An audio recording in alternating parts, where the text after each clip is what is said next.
This is a notice for all participants. This is a public meeting and proceedings are being webcast live online. A recording will be available for playback on the Council's website shortly afterwards. Please note that your name will appear on the live stream and in the recording. Should you not wish for your image to appear on these, please turn off your camera. Third parties should not record or film the local plan hearing sessions, and neither the Council nor the Planning Inspectorate are liable for any third party recordings. Thank you.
Okay, thank you everybody. It's just 2 o'clock, so time for us to resume the hearing sessions as part of the examination of Tunbridge Wells local plan.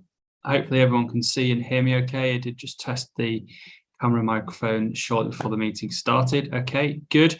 Welcome back for those of you who were here this morning. There are a couple of new names on the virtual participant list. So I'll just introduce myself. My name is Matthew Birkinshaw, Chartered Town Planner and the Inspector appointed by the Secretary of State to hold the examination. Mindful that there are a couple of new participants this afternoon, I will very quickly run through just how the hearing is going to work. So please, for the rest of you, do bear with me. I probably appreciate that you've heard this several times now, but there are a couple of new participants. So this afternoon, we're continuing to talk about meeting housing needs, and in particular, we're going to be talking about housing for older people, people with disabilities, self and custom house building, and then we'll come on to talk about some other housing policies around rural workers' dwellings and things like that. So there's no set agenda for this afternoon's meeting. What we'll do is, as per other hearing sessions, we'll work through the matters, issues and questions document. As per other sessions, it'll be a structured discussion led by myself. So I'll probably start by asking questions of the council and then invite participants to speak at that stage. What I would just say is obviously more than happy for people to participate and engage in the discussion. That's what today is about. It's about allowing people to put their points forward. What I would just say is please do stick to the representations that you've made. So whilst happy for people to participate in the discussion, that is based on the representations that they've made in response to the submission plan. As we've done for the previous sessions this week, it seems to be working quite well. Fingers crossed, it continues to do so in terms of the technology. So as we go through the discussion this afternoon, if everybody can leave their cameras and microphones turned off, apart from the council and their participants and myself, as and when people wish to speak, if you could use the raise hand function within Zoom. So I've got it in 2 different places, but if you go to the bottom of the screen, there should be a chat, participants, record and reactions symbols. And then for me, if I click on the reactions, I can raise my hand like that and then lower it again. So if you raise your hand when you'd like to speak, I know that you want to come into the discussion.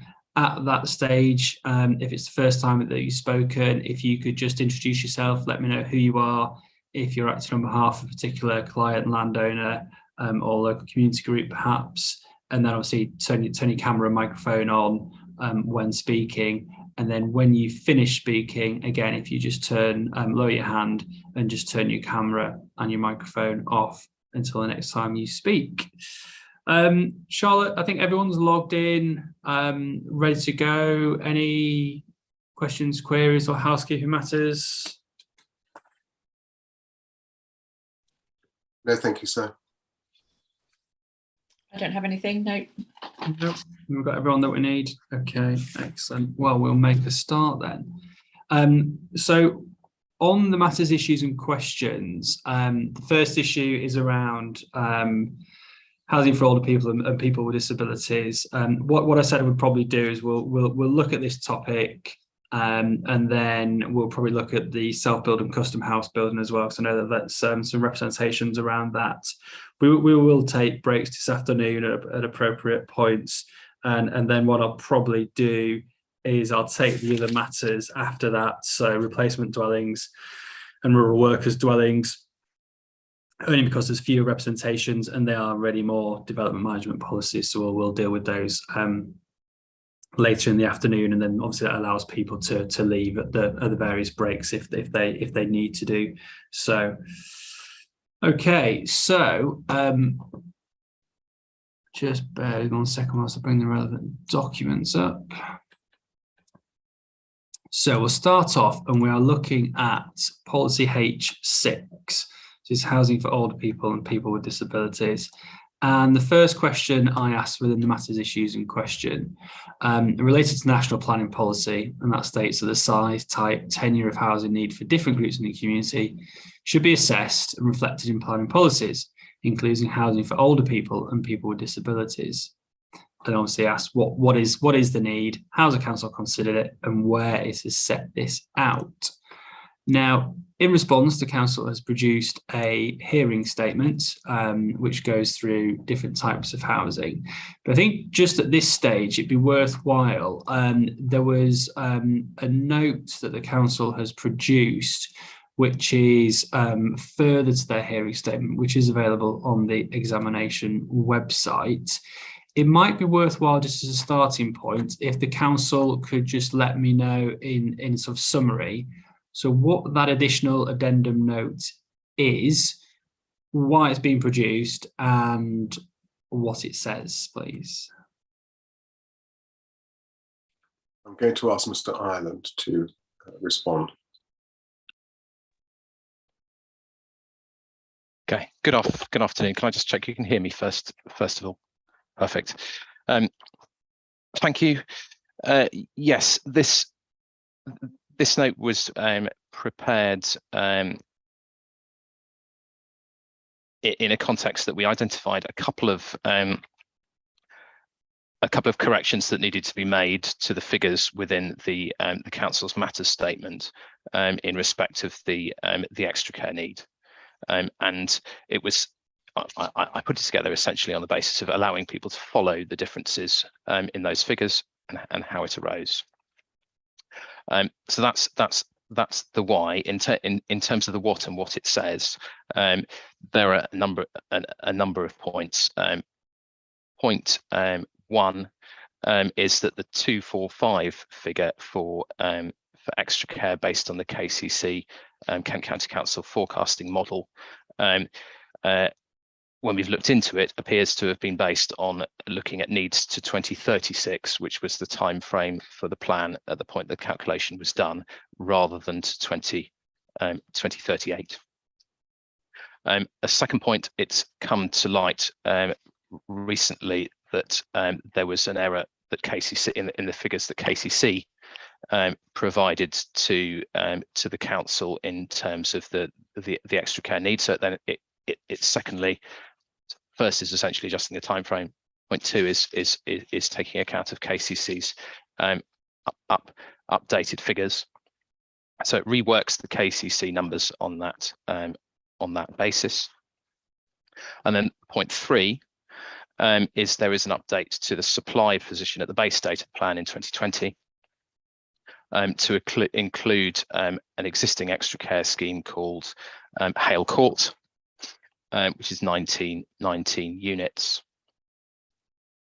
And the effect of those essentially 3 points is to adjust the figures that were in the council's housing topic paper in its matters statement to a range of 159 to 248 units over the plan period as is set out in the final paragraph of the note. So the reason why this is important, obviously, is the supporting text to policy H6 includes some of this information. Is that correct?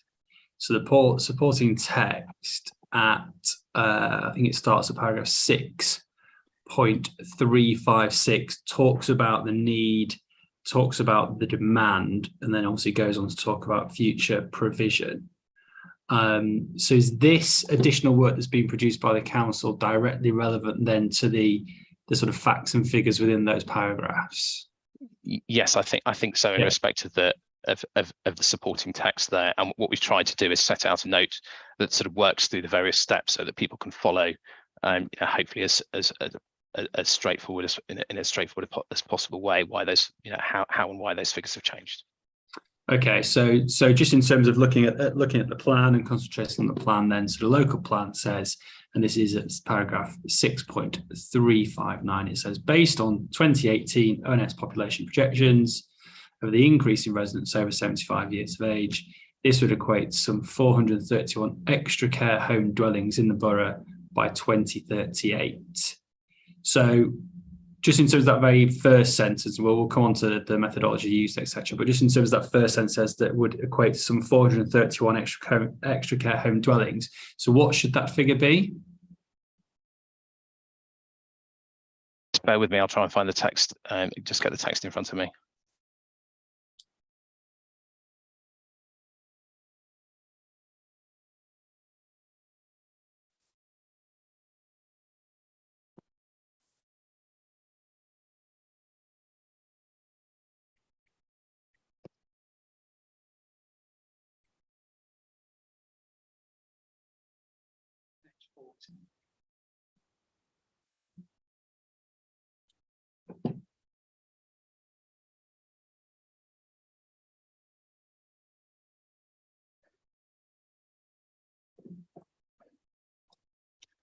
So that 438 figure would remain, 431 figure, I think it is, isn't it? Yes. Based on the ONS projections would remain 431. But as you work through that paragraph 6.359, I've got the submission version. It would be an increase of 248 dwellings above the current stock of 183 units.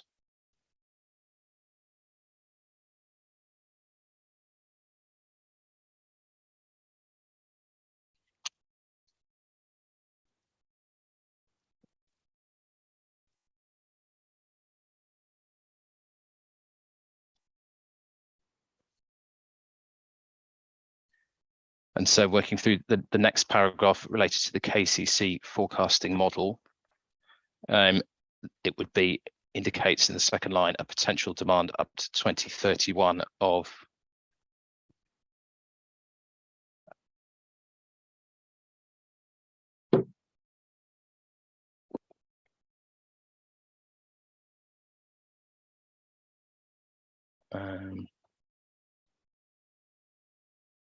So that refers to potential demand up to 2031, but the additional notes looked to 2038.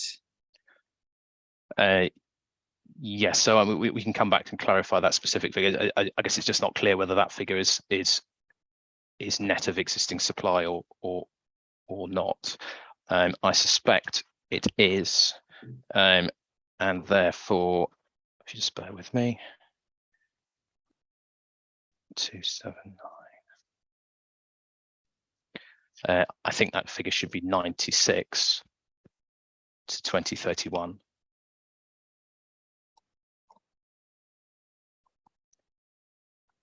Using the KCC model. Okay, so just the two paragraphs there. So help me understand then. So paragraph 6.359 says based on 2018 ONS population projections, the need would equate to some 431 extra care home dwellings. And then it's got the latest forecast from Kent County Council for extra care is based on its own more localised methodology. So just talk to me about the differences there and why there's a more localised methodology that's being used, and why does that ultimately come out with a different figure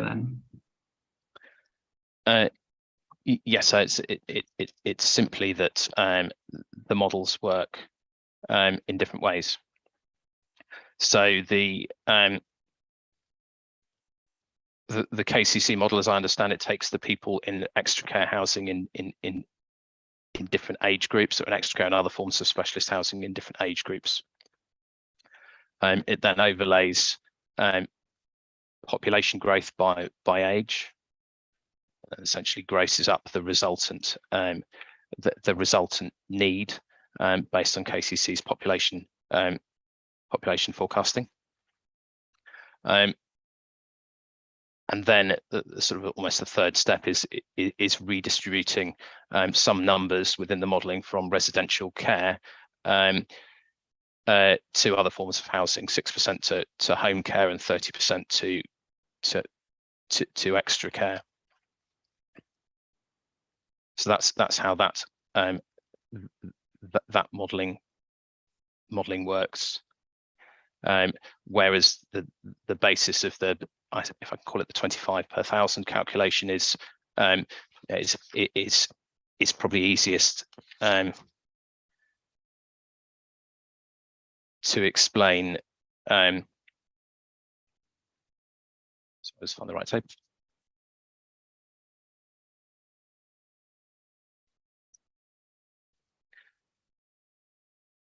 Using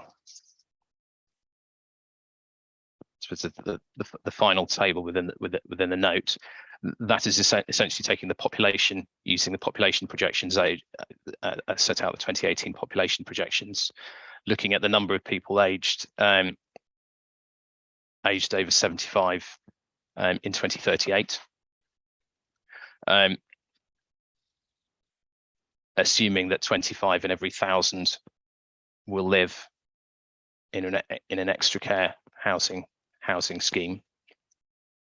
And that gives you what the note talks about as the gross need for 431 units. That calculation is set out in the housing topic paper in table 5. To give you what the net need is over the plan period, you simply subtract from that the existing supply at the start of the plan period, 183 units, to give you now what's a net need for 248. Okay, let's just stick with the sort of the gross figure then.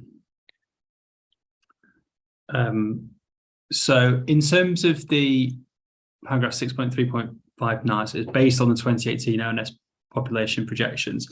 So that just, you said there, it assumes that 25 in every 1,000 people over the age of 75 would live in, what did you say they'd live in? Did you say they'd live in extra care, or they'd live in some form of, well, what is it? What's that figure based on? You said assuming that 25 in every 1,000 will live in an extra care housing. In extra care, right? Okay. Yeah.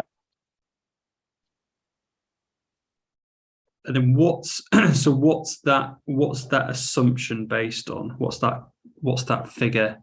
So what's the 25 in every 1,000 population? What's that based on? It's based on the assumptions in what's called the More Choice, Greater Voice national study, looking at these, consistent with what was used in the for the modelling in the SHMA, and the numbers related to extra care housing within that. Okay, so based on 2018 population projections, given what we know about household projections and use of the 2018 data, obviously when we talked about calculating the overall housing requirement, we talked about using the 2014 based household projections. So why does this calculation use something different then? So yes, the standard the standard method, is derived and developed with the purpose of being as simple and straightforward as possible. In terms of I suppose a two-step methodology that gives you a figure to start looking at plan making. There have been some criticisms of the use of more recent projections, but those relate in particular to the assumptions that those projections make on household formation, which there is an issue essentially of how you relate changes in the population to households, and a suggestion, well, some evidence that it essentially builds in affordability based constraints. Now those issues aren't relevant when we're undertaking this type of modelling, because we're not looking at the household projections. We're looking at the population projections, and that, I suppose, to give you the simplest example, the most up-to-date, the latest population projections are based on the most up-to-date data, and ONS's latest view about how the population is expected to change over time. And indeed, the sort of the first paragraph within the planning practice guidance on older persons' housing needs refers to the latest ONS projections at the time that was drafted. So that refers to the 2016 ONS population projections. Now, there's nothing in the planning practice guidance that says that you need to use 2014 projections when looking at older persons. Indeed, so that section of the PPG refers to the 2016 set. So our view is that it's appropriate to look at the latest, most up-to-date material. And so there are reasons for doing that, in the sense that we are now some time on from 2014. It's 8 years or so ago, and what the evidence shows is that the assumptions on changes in life expectancy that were made in those 2014 projections have been overly optimistic. So life expectancy is not improving at the same rate that ONS assumed it was in those 2014 projections. And ONS itself is taking that into account in its more recent projections. So it's simply a case of using the most up-to-date information. Obviously, changes in life expectancy impact on and have a direct impact on need in this area. Okay, so that was the sort of the population projections and using this figure of 25 per 1,000 population. Talk to me then about this second forecast. Is this Kent County Council? You said it's a more localized methodology. It's just where's that? Well, two questions. Why use this second or different methodology?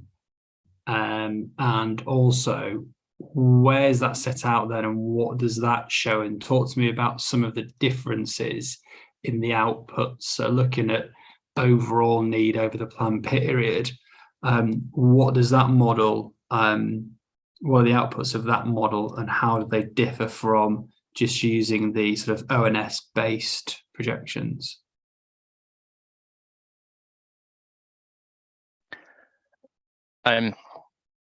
So yes, where this is set out, I mean, this Kent has used in preparing its own market position statement, and under the Care Act, the county councils are responsible essentially for helping to guide and shape the market in this in this area, and so it's relevant in those terms. I did explain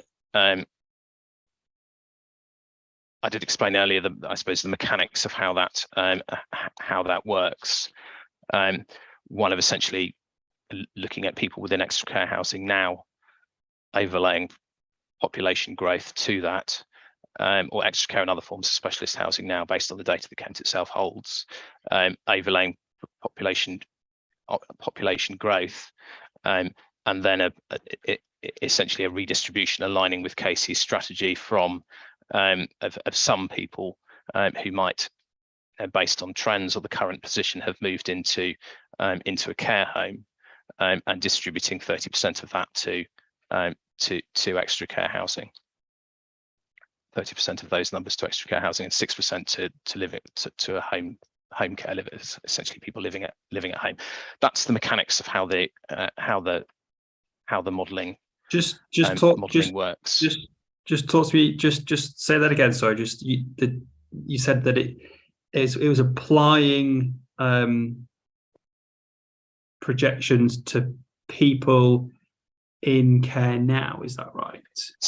So my understanding of it is that KCC know that the numbers of people who are living in different age groups, who are living in different types of specialist housing, from sheltered extra care,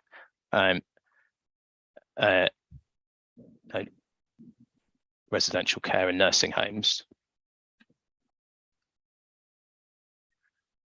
So that's step one. Yeah. Step two is then essentially uprating those numbers, if I can call it that, or describe it that, to account for population change. And the third step is then essentially to align with the strategy of assuming that some who would have previously, based on a continuation of a trend position, moved into a care home, will instead go to extra care.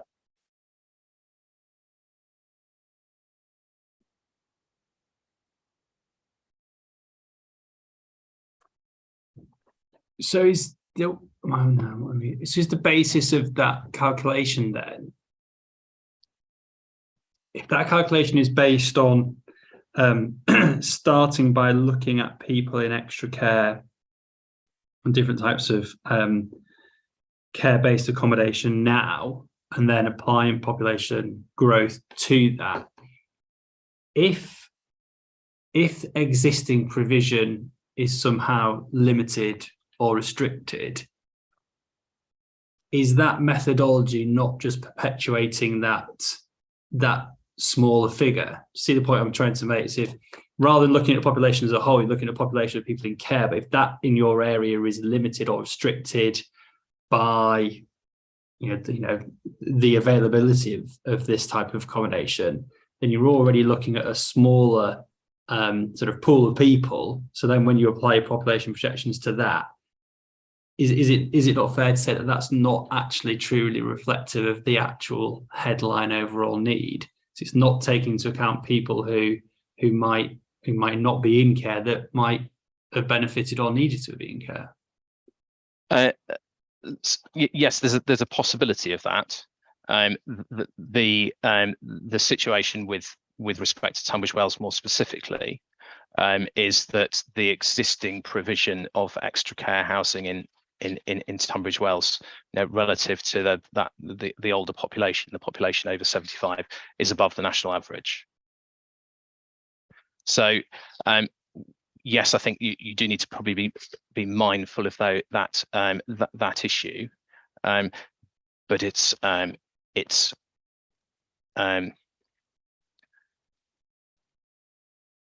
not something that particularly, which I think it's not something that's a particular concern in this instance.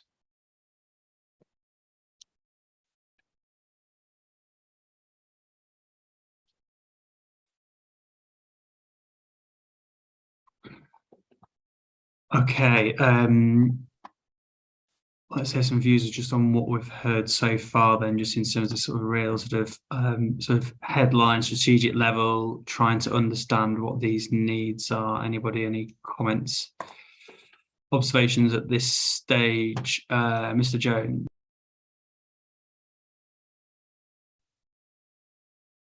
Thank you, sir.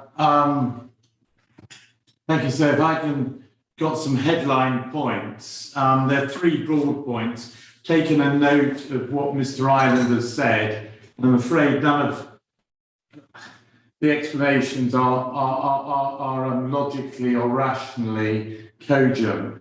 So the first one, if I may, is a point you touched on, is the use or misuse of different dates of base projection. So the first point is the advice for plan making is 2014. There is no policy support, despite Mr. Ireland's suggestion that in the MPG there's a reference to 2016 figures. There is absolutely no policy support that you arbitrarily take out of your needs calculation certain categories of housing provision, whether it's for older people or people with disabilities or travellers. So that this plan is seeking to take a different approach to national plan policy. The projections of 2014 have been used by this authority correctly for overall housing need. They have also been used 2014, and this contradicts the approach that Mr. Ireland has said, for assessing need for residential care. So the suggestion Mr. Ireland's now belatedly saying, oh, well, you just take the most up to date, is not the position that's been taken for residential care. The only category where 2018 has been taken is for extra care. And there is no, one, that's contrary to the policy. Two, there's no rational basis for so doing. Mr. Ireland has now suggested that this is to do with a more optimistic, that previous 2014 had more optimistic life expectancy rates. Well, there's nothing empirical in the evidence base before us, before this inquiry, to support that. And what's more, no empirical evidence that suggests that you cherry pick only extra care to use 2018. The impact, if it is, and I'm speculating as much as Mr. Ireland is, on COVID-19, which we've just been through, on life expectancy, is not necessarily demographically, we don't have the evidence before you, sir, necessarily hitting only 75-year-olds, although we do know, anecdotally, that those in care homes were disproportionately affected. But that doesn't then justify, nor is there any evidence that when you're planning for 2038,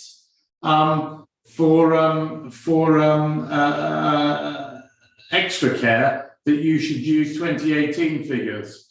So the first headline figure is there is no rational explanation for the departure from the policy, nor why you should cherry pick only extra care to be 2018.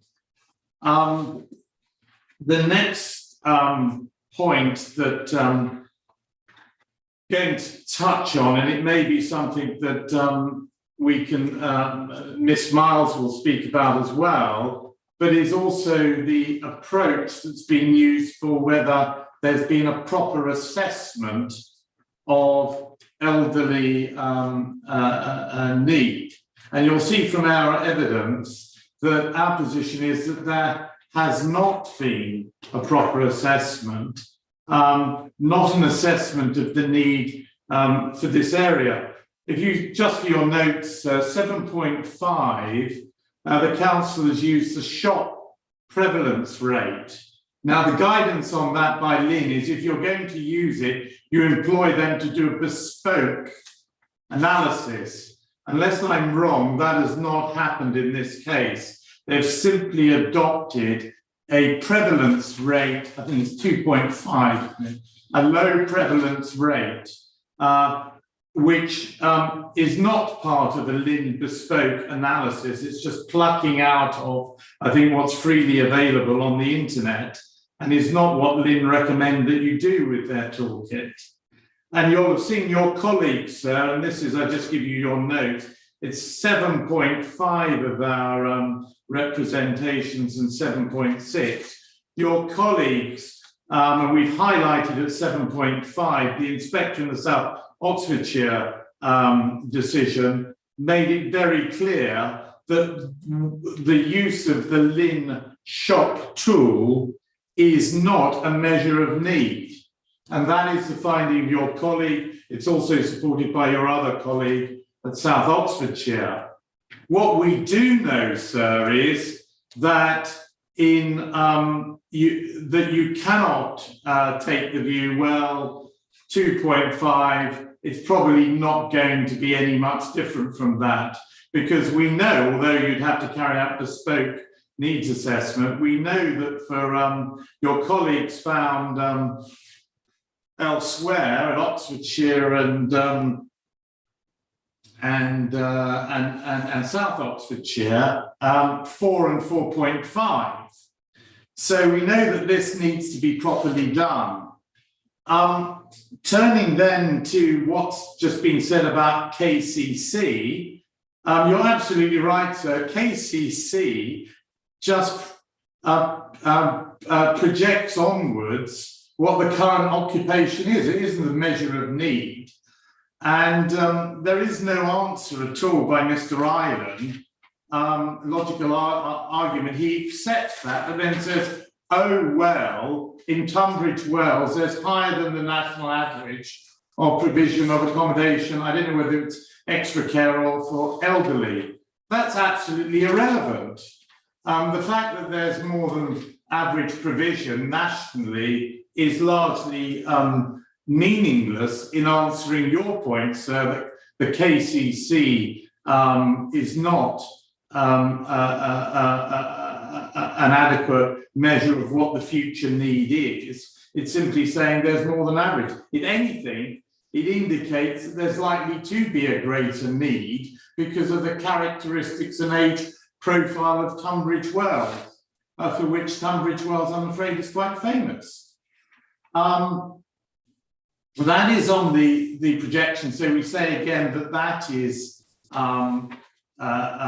flawed on the higher level. So those are the points I was going to make initially to you, sir, but Ms. Miles, I think, may have an additional point. Thank you, sir. So just to take to reference the housing need assessment topic paper, it's paragraph 3.38, which sets out that the council's used the 2014 projections for residential care. And what you'll see under paragraph 3.39 that Kent County Council acknowledges that Tunbridge Wells is relatively well served for residential care homes. And then in the market position statement that you've been referred to by Kent County Council, which is April 2021, that on page 14 refers to the need in the future for residential care to reduce and housing with care, so people shifting from needing to go into residential care to people going into housing with care, so extra care. And so the point is, though, that if you've used the 2014 projections for residential care, which when Mr. Ireland's recognised that the 2018 projections forecasted a lower level of growth than over 75. So if you use the 2014 projections to determine your residential care needs, aren't you going to be providing more residential care, planning for more residential care than extra care? And actually the objective is to shift away from residential care into housing with care. So enabling people to stay in their own homes with an element of care for longer when their care needs arise. So it's that inconsistency that we cannot understand, and we don't find any evidence for. I just wanted to also draw your attention, it's in our matter statement, so but to the Edenbridge appeal, which was quite recent. It was November of last year. And that appeal, so Edenbridge is in Sevenoaks, so it's in Kent, it's in the same market area. In that appeal, the market position statement from Kent was considered.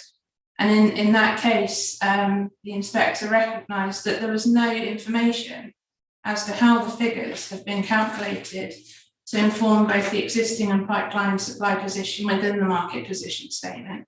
He says it also wasn't clear what the methodology has been used to determine future demand, and the extent to which this has been informed by local assumptions. And he says he has no evidence of the extent to which this has been subject to scrutiny. And so for those reasons, he gave the market position statement very limited weight. And sir, you're, I think, now being asked as part of the examination in this plan is to take the market position statement together as part of the evidential base on which this council is now relying for its position. And we say that if it wasn't good enough for your colleague in the Edenbridge golf course decision, where that was subject to, as often one has in a detailed appeal decision, then it certainly isn't. You don't have anything more than he had, and those criticisms apply now. We cannot interrogate any more than you can the methodology, which we endorse your colleagues' descriptions of them as unclear and given little or no weight. The final point, I just wanted to pick up on Nick Ireland's comment about Tunbridge Wells generally having a higher level of care currently than the national picture. I think I just point out that the PPG identifies the need for older persons as being critical. So even if this borough did have a higher level of care generally, care accommodation than nationally, there's still an undersupply, and it doesn't take away from the need to properly assess what the needs of this borough is today, because we don't know that the even if it's slightly higher, that is actually going to meet the needs for the future. So it doesn't take away from the need to do a proper assessment for this plan, for the plan period. Thank you.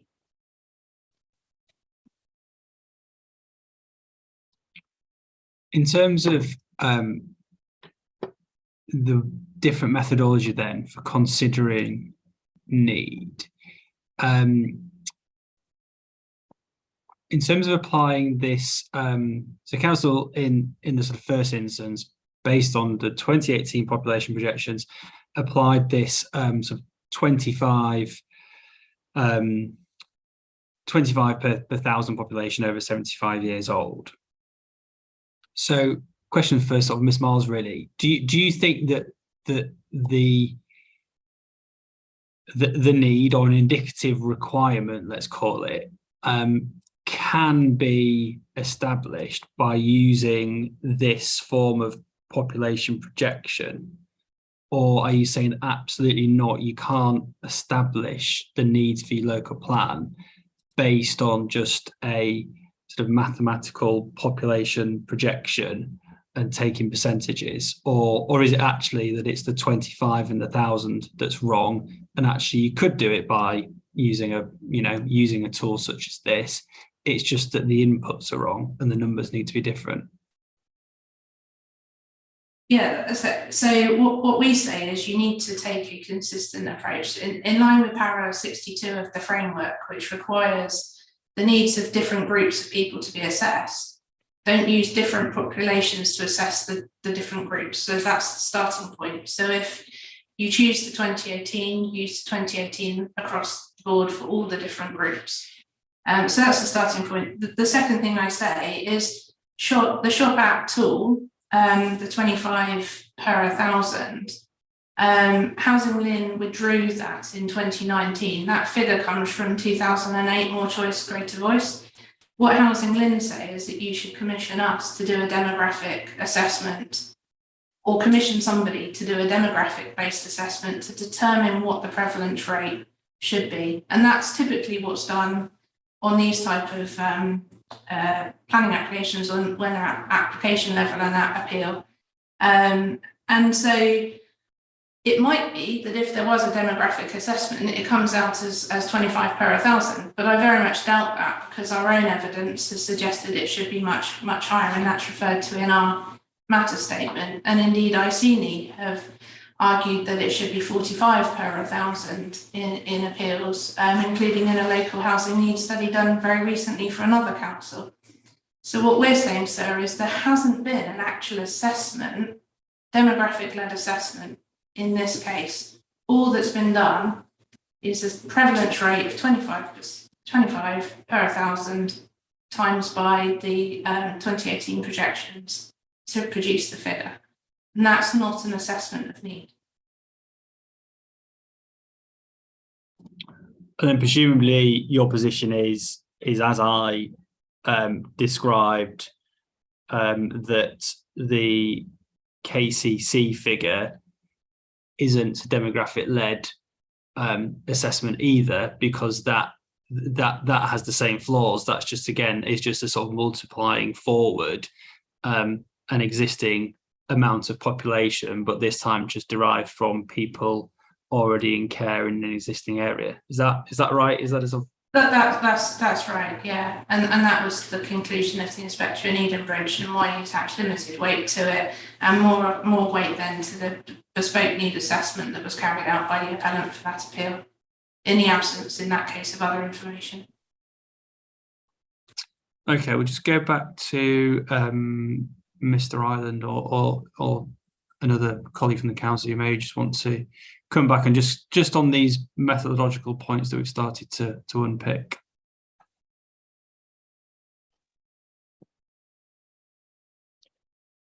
Thank you, sir. I mean, yes, I mean, if I can simplify it, there's really two issues here.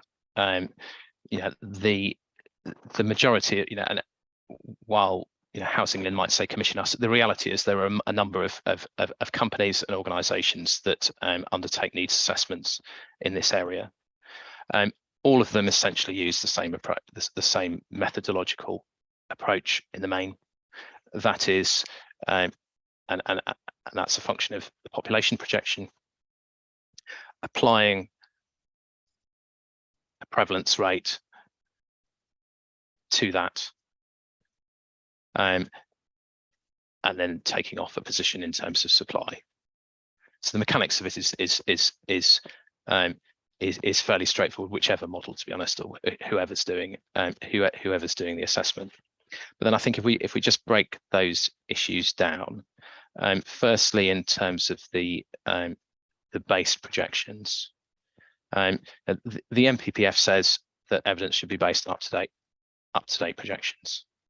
And the approach that's been used in various evidence documents has been to take the most up-to-date projections from ONS when those are undertaken. So what the appellant is referring you, what provision is referring you to is a 2017 SHMA update that used 2014 projections. Those were the most up-to-date projections when that assessment was undertaken. When the council's come to look at this again and look at extra care, again, it's and produced its housing topic paper. It used the most up-to-date projections that were available at that time.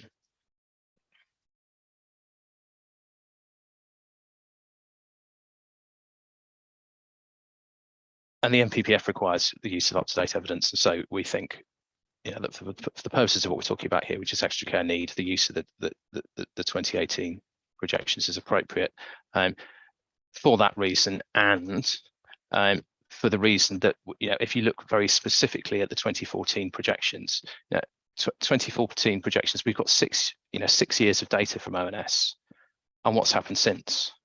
And so we can do an exercise of going back and looking at those 2014 projections and seeing, well, how deaths, for instance, have varied compared to what was expected in those projections. Now we've done that, and so what that shows is that, if you look at the 2014 period to 2020, those projections predicted 4,308 deaths of people aged over 75 in the borough. The actual number of deaths over that 6-year period has been 5,461. This is pre-COVID, a pre-COVID position, so the actual number of deaths for which we've got clear data is 27% higher than was projected in those. In those, we can use actual data to look at that, and shows why it's not appropriate to use those 2014 projections. I think if you then come to the point about, about SHOP and the references to other appeal decisions, this I think is a little bit of a black hole. There is an issue with using SHOP, an online tool that Housing Lynn developed, which run in its sort of standard state, if I can call it that, would apply a current prevalence rate to the future. So if you had no extra care provision now, you would not be projected to have any in the future. That's not the assessment that's been done in the council's evidence. So the points in other appeal decisions about the use of the SHOP online tool aren't really relevant. Aren't really relevant here. I think that the issue that is perhaps relevant is one of how, I suppose, how narrowly or broadly you define an extra care need, and I think this really probably comes to the difference between Miss Miles's position and that in the council's evidence. The KCC and figures and the 25 per thousand will be based upon a narrower definition of extra care need for people that need to be in a location where there's sort of 24/7 support on hand, care and support on hand. I think the assessment that and the references to other studies that adopt a 4% or 4.5% figure tend to adopt a wider definition of need that typically would include things like enhanced sheltered housing as well. We have looked at that, so, and I think in headline terms, the plan itself provides a very positive framework for delivery of extra care accommodation. There are there is a level of existing provision that, as I've talked about, is above the national average. There are a number of pipeline schemes, and then the plan itself has made additional allocations. So the provision that's being made, and from schemes that are coming forward and supported by the council, together with the allocations, would, we think, get you to a level of provision which is in line with those other studies, those other appeal decisions to which Miss Miles refers. I think in respect to the final point, on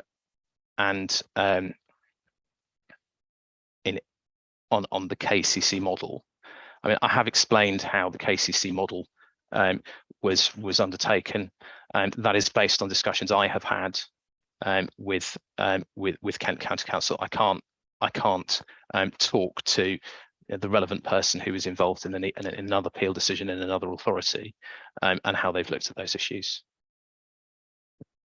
and the degree to which they understand the mechanics of that.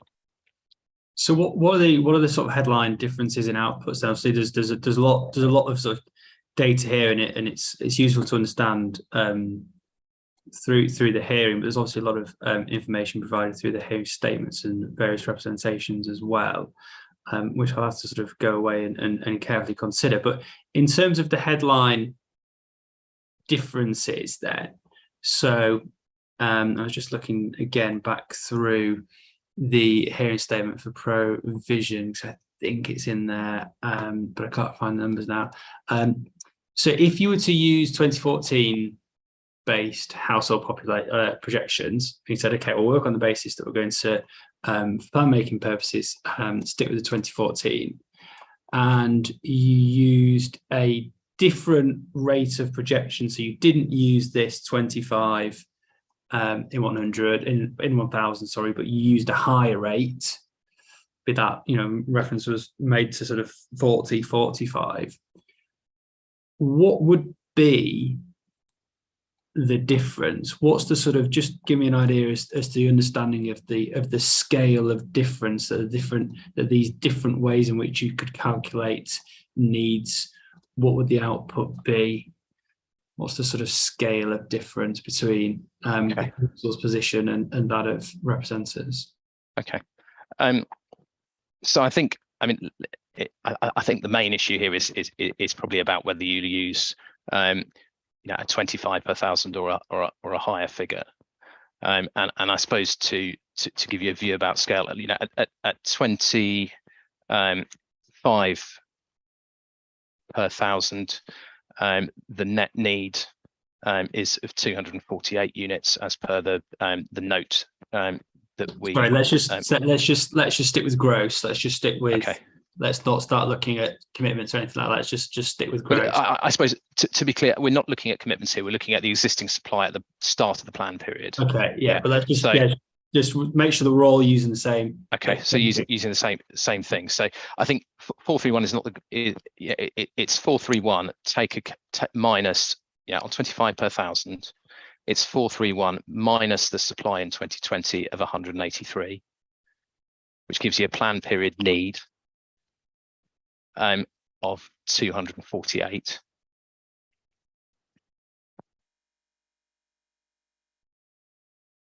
At 45 per thousand, so that gives you a need in 2038 of 776, which if you take off the 183. So sorry, I just to make sure I've got this. So 45 per thousand, it's what, sorry? It's 776 as in the total supply in 2038. And is that based on the same 2018 projections? On the 2018 projections, yes. Yeah, okay. So yeah, so 776, yeah. Minus the 183 supply at the start of the plan period. And that's a net need for 593.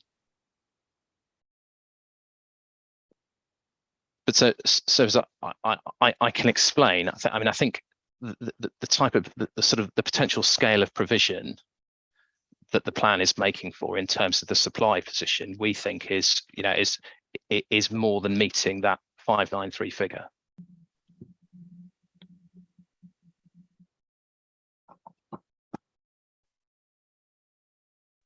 Okay, let's just stick with the sort of requirement, if you like.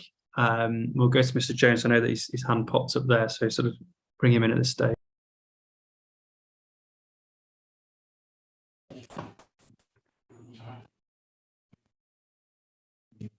Thank you very much, sir. A couple of points. I've noted what Mr. Ireland said. First point, very careful, because of course when dealing, he sidestepped, I'm afraid, the point about the Lynn shock figure. So you're just saying it's a black hole. That is the figure that gives the prevalence rate. And he has not provided any reason why what Miss Miles says is absolutely correct, that this council, on the evidence before it, and I'm focused on the evidence and not conversations or other evidence elsewhere, but it's before this examination, is that this council has used that figure as its prevalence rate. And that is wrong. And also, I was noted very carefully what Mr. Ireland was saying, and I'd like him to make very clear whether he is giving evidence in accordance with his profession's statutory obligations as an expert and giving his expert view, or appearing as an advocate, as I am, because he was quite careful, because we've got his evidence from elsewhere, that when dealing with this very important prevalence figure, he has adopted elsewhere figures in the range of 45. And I noted that when he was talking to you, sir, he was expressing it not as his opinion that it should be 25, but this was the position of the authority. So that's a point of clarification, and it may be a matter because that's quite important, because we don't believe that this is his genuine expert view. Whether he's defending it as an advocate is another point, but it does go to the weight that you would give to it. Well, let's not get dragged into that. It's the figures that I'm interested in, Well, certainly. and the same question really. What I want to understand is. Well, so I leave it for you if you don't want to determine it, but I do ask Mr. Ireland to make that clear, because the more important point for you, sir, is the lack of any explanation. It's just an assertion that the council have not applied the Lynn figure from the online work model. So I haven't, and we haven't seen any other workings that suggest that they've arrived at a different point. That may be a point you're more interested in, but that is quite important, because that is the figure that leads to the 25, essentially, rather than the 45. And unless I missed it, sir, I can't find any evidence from the council that supports the assertion or the submission made by Mr. Ireland. It was a black hole, I think he said, and that the council hadn't just simply adopted that figure. The other point I just want to make, sir, is part of our point was, in answer to Mr. Ireland's figures about using the latest figures, is, and he hasn't answered this point, if that is the approach the council have taken, why have they used 2014 figures for residential care? So that hasn't been answered in our, as far as we could know. Ms. Miles may have another point just on those. Essentially, that's the point. So I just wanted to pick up that I didn't refer to the SMAR. I know that the SMAR 2015 referred to the 2014 population projections for extra care and residential care.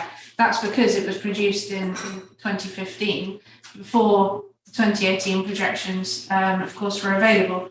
The point I referred you to, so was the housing needs topic paper for the pre-submission plan that is on the council's website. It's one of the full docs, and it was para 3.38 there that referred to potential need for residential care being based on the 2014 base projections.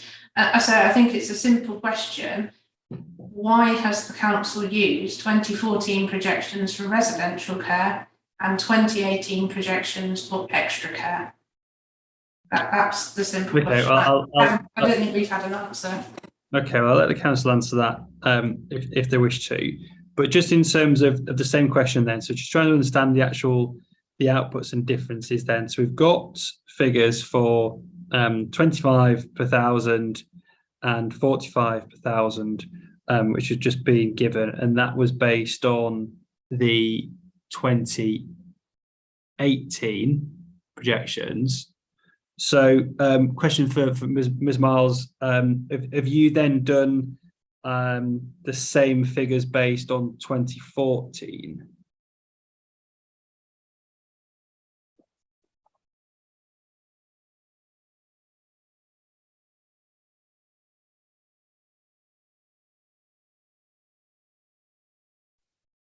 Yes, we have. And we came out with a figure on 2014 projections of 866. Give the reference.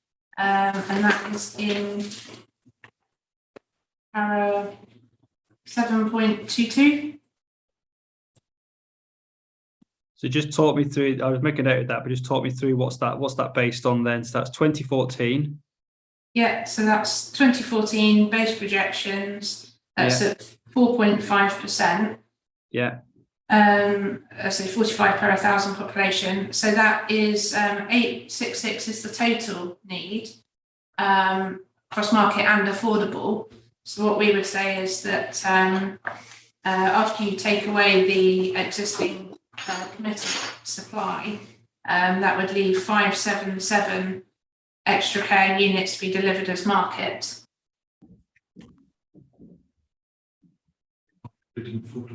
And that's based on generally the industry rule of thumb of 1.5. So of the 45 per 1,000, a third is generally affordable and 2/3 is market typically.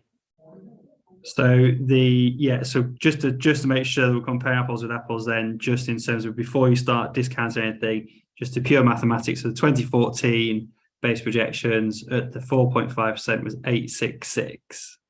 Yes. Yeah.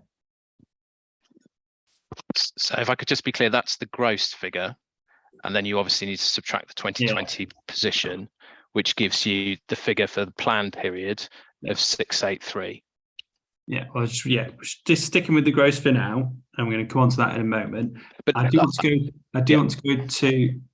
to go to Ms. Musker's had a hand up, but I just want to give the opportunity if you did want to come back and just clarify this point then. So in terms of residential care and the use of 2014 versus 2018 projections and what the difference is. So yes, I mean, I think I've explained why we think it's better to use the most up-to-date projections. In terms of the consistency, the consistency point, I think we would we think that, there is a basis for saying, well, the residential care position should be updated to use the 2018 projections, the 2018 projections as well. So the effect of that is to be honest, minimal. So were we to do that, I mean, the council's topic paper suggested a need for residential care accommodation of 37 units per year. You run the calculations through using the 2014 projections, and it's 37 a year. It's 37.5 to be precise. Yeah. Now, so if we use the 2018 projections to do that exercise, the 37.5 a year changes very slightly to 36.8. So from 37.5 using the 2014 projections for essentially care and nursing home needs, 37.5 a year to 36.8. And so yes, there is a potential inconsistency there, but and there is a basis therefore for suggesting that we should update the need for residential care, but doing that, the effect is minimal.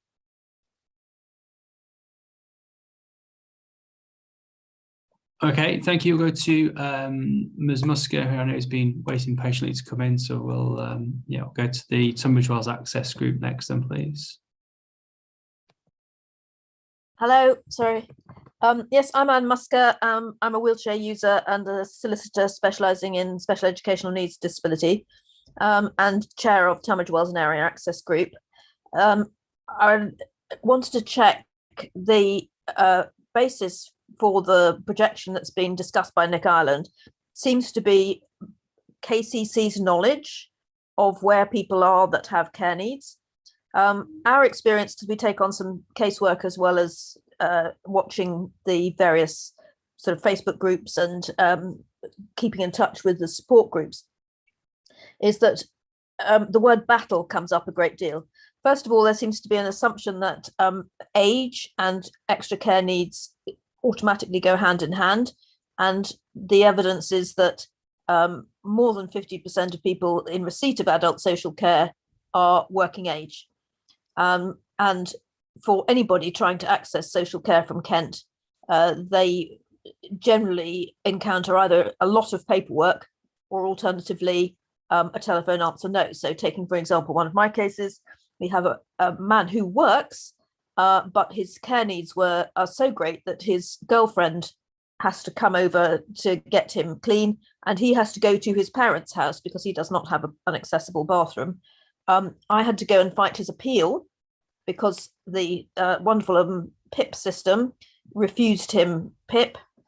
So using PIP figures isn't particularly reliable in working out where your disabled people are, because a lot of people have to appeal.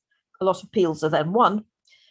We all are also aware with the number of adults with social care needs that, first of all, I'm not entitled to anything from Kent because I just have too many assets following, sadly, my father's death. So I've just wiped off the system. As far as they're concerned, I'm, as it were, cured. And also that for all of our learning disabilities clients, who represent 70% of those working age adults requiring social care, they battle and battle and battle. They battle for continuing healthcare, they battle for social care, they battle even to get an assessment, which they're always entitled to. So my working age adult I just described to you, who was absolutely struggling just to stay clean with a very marked back condition, he, for example, rang up and said, you know, my lawyers told me I'm entitled to a care needs assessment, and was told, A, no, you're not, and B, you'd be very lucky to get anything. Doesn't sound like you'd get anything. And this is somebody who absolutely couldn't clean himself. He could clean from his head to his navel and no more. And I was outraged, really, but that's what happens. So if we're going to work on Kent's knowledge of where their disabled people are, I think most of us in this field would be screaming, hang on, this is all wrong. I know, for example, when we're looking at the cohort, which is aged 18 to 25, where they come under special educational needs, if you want residential, you have an absolute battle with KCC to try and get residential care. It's a battle and a battle and a battle, and you need very good advocates in the tribunal to get it. So if we're trying to base future need for accessible homes where people can have the extra care that they need on KCC's knowledge, I would strongly suggest that's a very bad idea. Oh, I'm sorry. I was using the wrong hand signal for a bit, so I put up a lot of cheerful applause. But perhaps our Tunbridge Wells Borough Council officers, who I have great admiration for, can regard that as applause for them. Okay, thank you. Just in terms of this moving this forward, it's a point that Mr. Ireland has made. We talked about different ways in which you can sort of determine this gross figure. And then discounts have been applied to that. And Mr. Ireland, you've tried on a couple of occasions, and I've just told you to hang on. You've tried on a couple of occasions to explain then there's this starting point figure, and then a sort of a discount is applied to it. So just talk me through then what you do. You've got this starting point figure, whether it's 2015, 2014, or 2.5% or 4.5%. What's the next stage then in the methodology? What do you do after that? Thank you, sir. So I suppose just to be clear what the gross figure is, first of all, the gross figure is how many units you need at the end of the plan period in 2038. So the considerations, I think, then are, well, how much have you got now, or how much have you got at the start of the plan period in 2020? And then we can potentially come on to discuss, well, you know, how much is the plan and existing commitments likely to deliver? So I think in terms of the start position in 2020, at the start of the plan period, there is an existing supply. We're not looking at no supply. We've got an existing supply of 183 units. Yeah. So to calculate a plan period requirement, you take that gross figure and minus 183.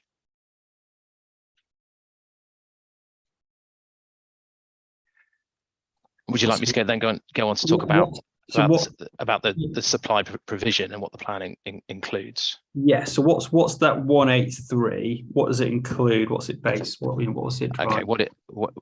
Okay. In terms of in terms of what it is, just bear with me. I'll just get the list of schemes.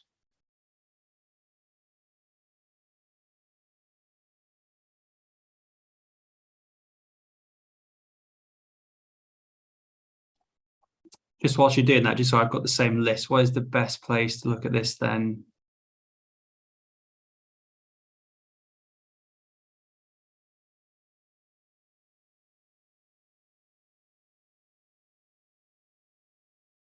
So I'm not sure this is perhaps sort of clearly set out in one place in the evidence in terms of the existing provision, but I can talk. I mean, there's a number of schemes, and I can just talk you through the numbers on those.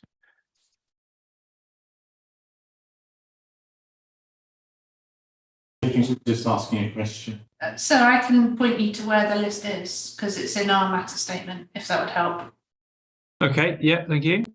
Yeah. So if you look at the provision matter statement in the footnotes that are on underneath paragraph 720. Unfortunately, so I've just noticed that my page numbers are missing. But if you scroll down through to paragraph 720. You'll see there underneath there's a list of sites.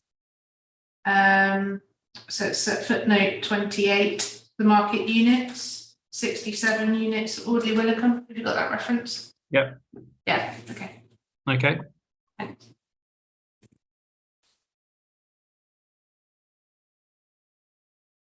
So is this the same as the council's list then, more importantly?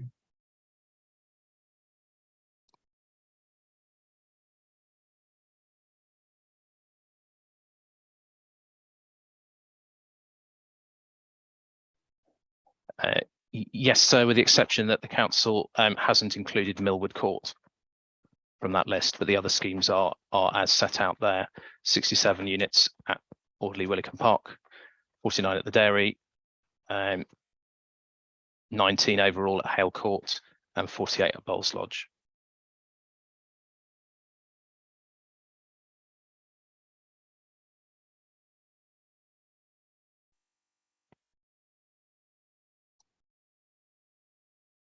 Okay. The Millwood Court scheme, I think, is a closed care scheme attached to a care home.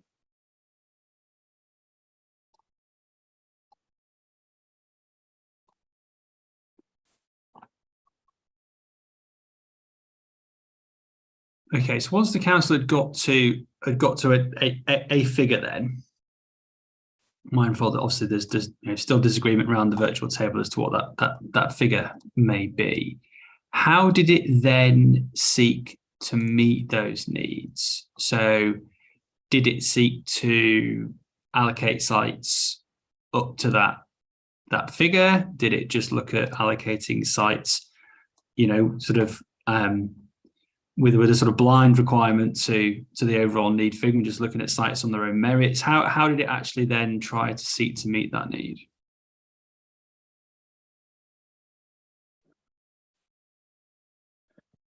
So yes, the council's sought to take a positive approach to looking at essentially commitments, a number of allocations, together with a policy which will support windfall development as well. And so would you like me to take you through where we think the supply position is? Okay. So the supply position in terms of current schemes with planning consent is 89 units at the Riva bus depot, which is one of the plan allocations. 72 units at St Michael's in Burswood, and these are set out in the appendix to the council's matter statement. So a scheme is also coming forward on on the ABC cinema site, opposite the town hall, the brownfield site, essentially opposite the town hall. That is at a been pre-apps, and an EIA screening has gone in for that for a scheme of 165 units. So the ABC cinema site, potentially 165 units. Then so there are a number of allocations within the plan. The Woodscape corner allocation, as proposed, is for either 80 units of extra care, or I think it's 120 units of residential care. So that could potentially accommodate 80 units. And then so the policies for the 2 strategic sites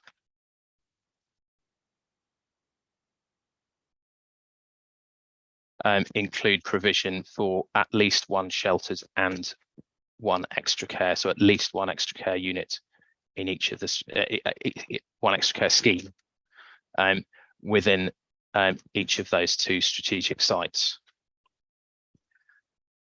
Now, so if you, I mean, the numbers associated with the strategic sites are unknown, but looking at the sizes of schemes that might come forward, we think that a reasonable assumption would be that those 2 strategic sites would accommodate at least 150 units. Sorry, 250 units. We think the 2 strategic sites would accommodate at least 250 units of extra care. And so that gives us a total provision of 650 over the plan period, with the potential for further windfall development on top.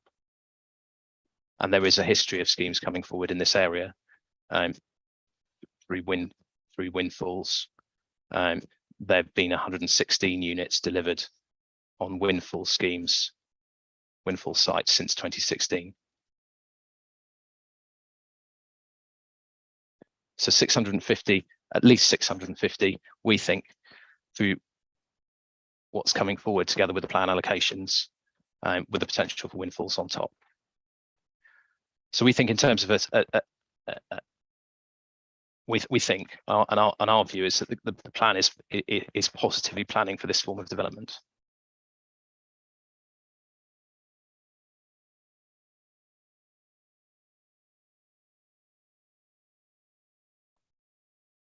Ms. Miles, Mr. Jones, do you have anything to say on what we just heard about the other part of this equation then, the sort of supply side?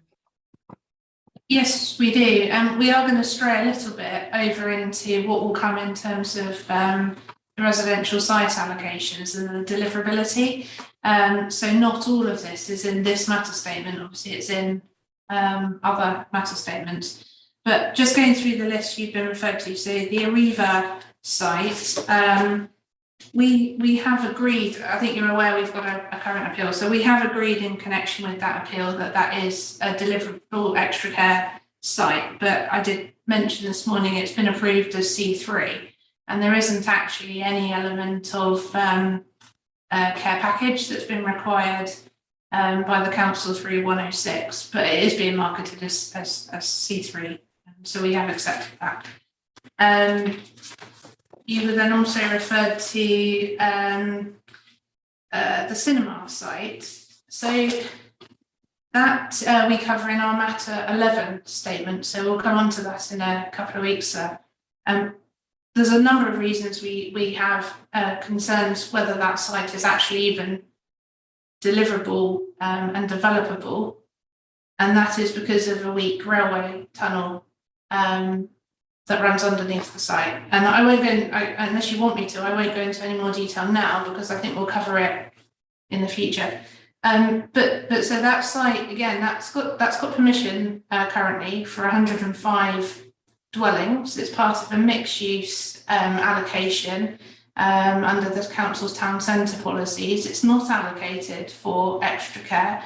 There's nothing in the current planning permission in the 106 agreement that refers or requires to any level of care to be provided. It's simply been approved as C3 age restricted housing. There's no requirement to provide an element of care. So at the moment, we don't accept that site meets the council's extra care requirements, and we don't think any weight in this examination should be attached to just the fact that the council's received an EIA scoping request for another application. We don't know how that application will come in. We don't know how that might be determined, whether it be approved, whether it be refused, what type of scheme it will be. So we say no weight in this examination should be given to that. You referred to the Woodscape Corner site. So that's proposed for allocation for either extra care or residential care. So if it came forward as a residential care, then it would deliver 0 extra care. Again, we're concerned as to how you might rely on that as meeting the council's extra care needs, because clearly if that came forward for residential care, it would leave 80 units short in extra care. Can be double counted. Yeah, and it can't be double counted. But and similarly, we have concerns which are set out, and I think we'll come on to them next week under the Pembrey session and residential site allocations. We have concerns about the deliverability of that site. In terms of the 2 strategic allocations, we did touch on these yesterday and on Tuesday. I think the point I'd make here, sir, is you were referred to delivery trajectory information. Unfortunately, there's nothing in the delivery trajectory that we've seen that refers to when these extra care sites might come forward. See, we've raised concerns with you about the fact that the master planning work for those doesn't ring fence any land, and we've pointed you to the Inspired Villages reporting our evidence to this examination. That often extra care providers are outbid by market housing providers.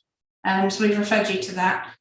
But I'd also point out, just in terms of the delivery trajectory, a number of these sites are major sites. They've got big infrastructure requirements that need to be met. Most likely, if extra care is developed on these sites, it's not going to come forward till much later in the plan period, or even perhaps not even before the end of this plan period, because Hannah Young for the council yesterday accepted that these sites will deliver way beyond 2038. So again, there's no evidence that the council can point to that those 2 sites will actually deliver in this plan period to meet the extra care need that it's identified. So can I just add on, so far as reliance on the allocations, without repeating our submissions of yesterday and the day before, it's our submissions, and we join with other parties, and we wait to see the redraft from my learned friend, Mr. Shatter-Even, and the council. But we believe that the structure is fundamentally flawed. You've got the case law on SPD, and we don't believe that is going to deliver at all in a lawful way. And our extra care is, albeit in the scheme of things, some may think just a small part of other objectives, but it does mean that there is no evidential basis for suggesting those allocations will deliver at all, or lawfully, or at all extra care living. And what I just also add is none of this is consistent with effective planning policy and planning positively, which is the overarching requirement of the NPPF. Question for Mr. Jones and Ms. Miles. If as obviously go away, digest all this information, and we're going to come on to talk about the the sites in due course. I know we've talked about the 2 strategic sites already. if I was to conclude in a hypothetical situation that, let's say, okay, I concluded that, well, the need, the need for extra care hasn't been adequately set out based on the wrong calculation, and it sort of underestimates that, compounded by the fact that, let's just work in a hypothetical situation that, yes, we got to the end of this examination period, and I shared your concerns about deliverability with extra care. The council has, through the local plan process, sought to allocate the sites that are appropriate and suitable to allocate.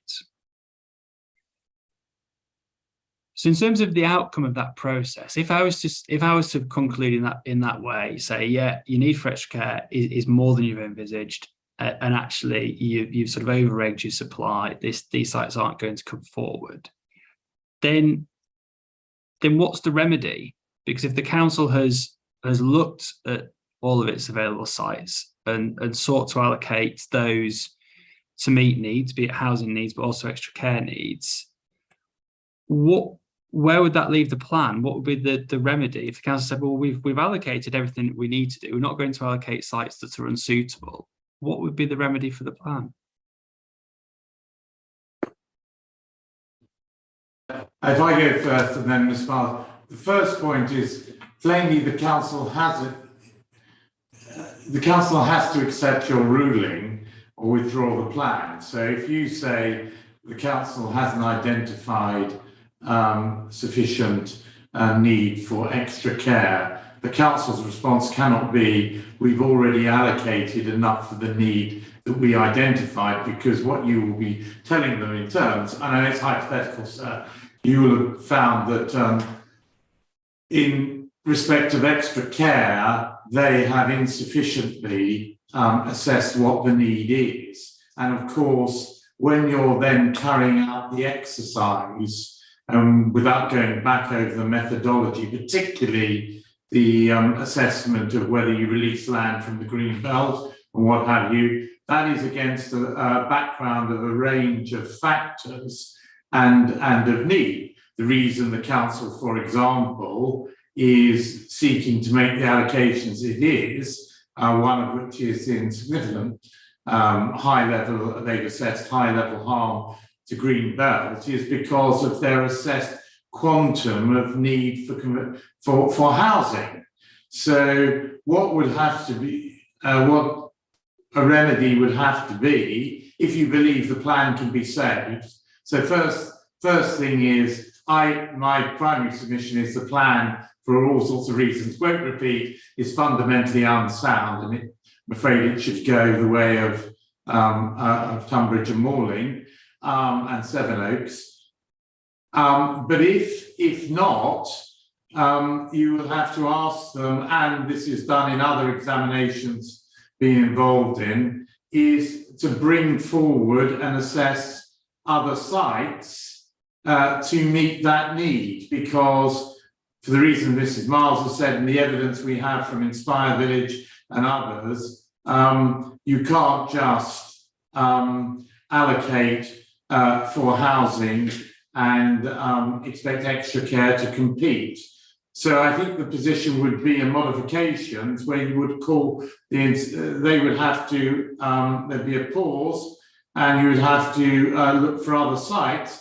That raises the issue of an amendment to any sustainability appraisal, the evidence base, and that would have to be done. And that is done, as you know, sir, in terms for where inspectors find that a need hasn't been met in either conventional or other housing. So first point is declare it unsound, which is what I submit to you is the proper approach. Second is it would have to be a pause for the council to reassess in the light of what you say the need is. Now, so it cannot be they simply say, oh, well, we'll take something out of what is assessed for conventional housing. Because this is a problem that's probably been touched around a bit, but we come to the crunch.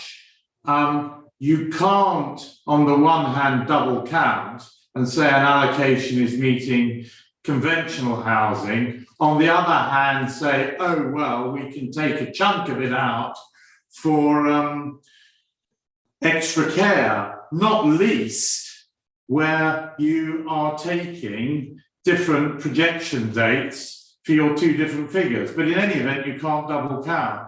So every time you take a unit away from conventional housing to be used for extra care, that's a unit that's taken away from the figures you rely on meeting your wider housing need.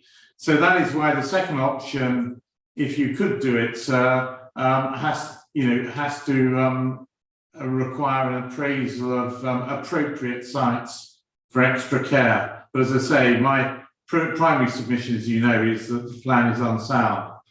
Mrs. Miles might have something. Miss Miles might have something to add. Yeah, I just wanted to touch on the actually what was said last 2 weeks ago by Save Capel, where they referred to 49 their regulation 19 reps, and they said there was 49 sites that the council could go back and have another look at. I think in your scenario, so that's what I would say the council should do, and go back and look at the sites that were excluded, and then apply the balance and benefits that they've done for the stage 3 assessment. So what you've heard from Luck yesterday and the day before in relation to the Greenbelt assessment for Chudi Village and Paddock Wood, what they did is went back through stage 3 and they looked at what the benefits of the development might be, and they weighed those into account, and they also looked at what you could do to mitigate the impact of the harms that they'd identified. The approach obviously in the SHLA and in the stage 2 Greenbelt study has only been to look at the impacts, the adverse impacts, and rule them out, those sites out. It hasn't then gone back and looked at, well, could you mitigate the impact if you had a smaller parcel, if you added the benefits of meeting the extra care needs? So none of that has been done. So I'd say if you went back and looked at the available pool of sites that have been excluded, you would identify other sites that could come forward to meet the need should you agree that there's a shortfall. Obviously, hypothetical situation, we've not yet looked at a lot of these sites. We have looked at Chudi Village and Paddock Wood. Same sort of question really, about what if those sites, and we've already talked about modifications to them, just became clearer and more focused on they will provide X number of extra care provision, that they will provide whatever that may be. In terms of, I know it's a hypothetical situation, but the council's got 2 large strategic sites it's seeking to deliver a mix of uses. Could the council not seek to advance a modification that said, well, we need 300 more extra care properties, they'll take 150 each or something like that?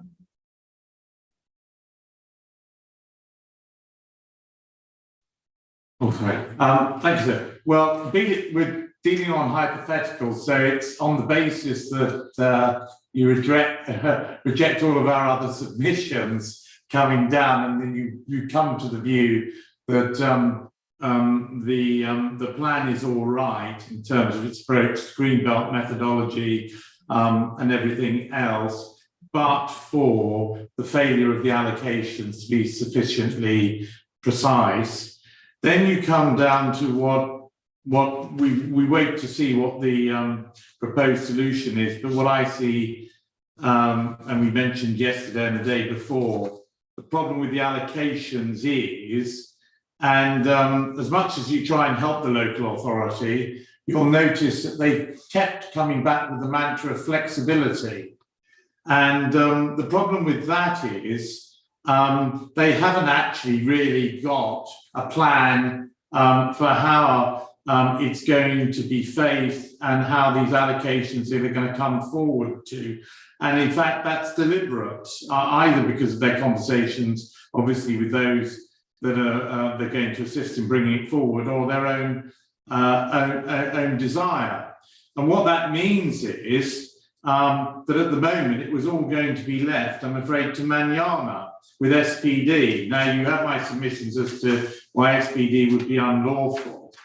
I don't believe, sir, at the moment, that there is, within the council or will produce the evidence base as well as the redrafting to show exactly what mix and when the council are seeking for the allocations. So to do what in this instance, to do what you're suggesting, it seems to me is beyond the scope of, and we wait and see, beyond the scope of what this council set out to do. Its plan was to allocate and be flexible. Which I hope you come to the conclusion is that policy needs to be rewritten, and it seems to some extent that's been recognised by the council. The council then faces the irredeemably difficult, in my submission, squaring of the circle to maintain their flexibility, to draft sufficient policy and have an evidence base that supports the precise phasing and mixing. I'll give you an example, so it's not an issue that we're directly concerned with other than this wider point. There's talk now, I believe, of putting density limits into the allocation. Well, so you'll consider all of that. But again, that's a fairly fundamental thing to be doing at this stage. And also a question of to what extent it's being assessed, can it be done? So in essence, we don't believe, sir, that if you do come to the view that as we say, is inevitable, that the council are not adequately planning positively for extra care, that it can just be tweaked by adjustment to their allocations, and that the only alternatives are unsoundness or, without prejudice to that submission, what Ms. Miles suggests and what Safe Capable have said is a review of those lists and a fair appraisal of green belt methodology, applying the same test for same sites. And we believe those are the only two options that are available. Can I just add? So I think it would also depend on what your conclusions were in terms of which sites were not deliverable. But if you concluded that Woodscape Corner and the cinema site were not going to come forward to meet extra care needs, and I don't think it would be sufficient just to rely then on making the allocations under SS1 and SS3 more clear as to when they would deliver extra care, because there would be then two less sites coming forward. But also I'd say you have to look back at the distribution strategy. Tunbridge Wells is the main town. It has the highest population, so isn't it right then to direct extra care as well? Okay. No, points noted. So did you want me to come back on any of those rather lengthy only if you want submissions? Simply to say this, let's keep a sense of proportion, first of all, in what it is we're trying to achieve. If, in the event, you are of the view that there is a potential undersupply of extra care, you have several options at your disposal. And that will depend very much on the extent of the perceived undersupply and, of course, when it might arise. Let's not forget that when in the plan period that deficiency might arise. There is no reason why, should it come to it, and if it were considered to be so fundamental, you could not require the local authority, as happens from time to time, to look at emission sites or consider, in the way in which you muted might be possible, look at the strategic sites as a means of bringing forward delivery of the extra care provision. There's absolutely nothing wrong with that. It is not inimical to rational plan making to make that suggestion. And the modifications process is there to safeguard the public interest and make sure that any such requirement is a subject of proper public participation. So it is not the doomsday scenario the learned friend likes to paint time and time again, given every available opportunity to do so. So let's just try and keep a sense of perspective in relation to this. So I think Mr. Ireland wanted to say something further as well. I see his hand is up. Okay.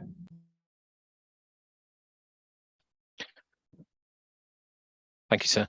I think it's just worth making a couple of quick points here. Firstly, the NPPF and the planning practice guidance clearly allow you to allow plans to make specific allocations for extra care housing, but they don't require it. You know, the planning practice guidance says allocations can be made, but it doesn't require allocations to be made for a level of supply in full. And clearly there is a history of supply coming through windfalls here. But so then I think where we're getting to is that this is fundamentally not an issue that there's not enough provision for housing overall.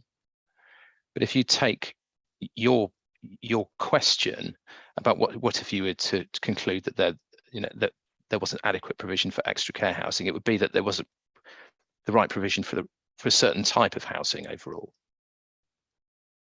And it's quite possible, I think, to remedy that through the plan process. Now, it would be a conclusion about not enough for the right the right type of housing, and you could therefore look at, as you suggest, making policies for certain sites more specific. A suggestion: the cinema site, the allocation for that could refer to extra care. Could, I'm not suggesting it should. Could equally, the strategic sites policies could include requirements for specific numbers of units to be brought forward. And then I think just in terms of that final point about the distribution strategy, Tunbridge Wells is clearly the main town, but it is also where the existing supply sits. And indeed, the schemes that are coming forwards are also either within or close to Tunbridge Wells, the Arriva bus depot, the cinema site. So there is a further site and a further extra care scheme that is coming forward just across the border into Wealdon, but essentially one that sits on the edge of the Tunbridge Wells urban area. So we don't think that there is a point around a distribution point in those terms. Okay, anything final from Mr. Marlowe, and then we'll take a break.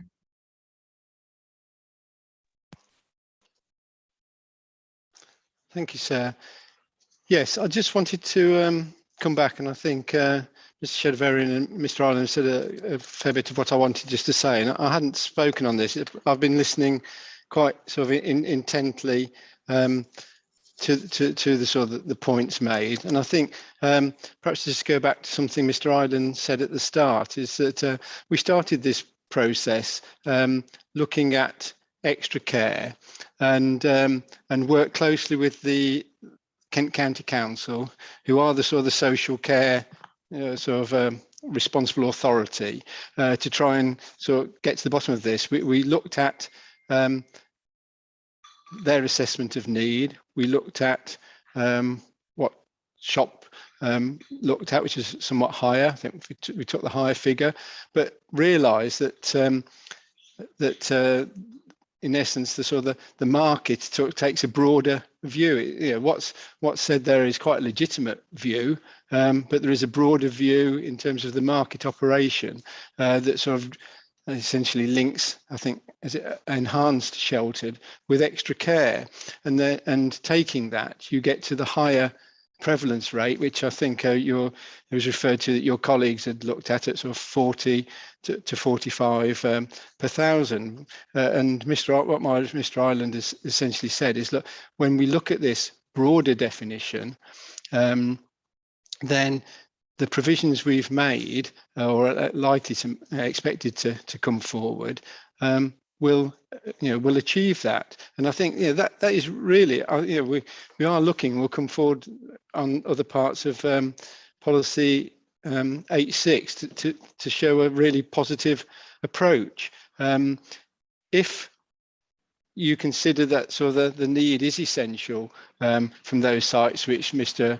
Ireland's referred to that aren't perhaps as categoric in the plan, then yes, they are things that we can make. But overall, I think those sites taken together do provide a generous supply, taking account of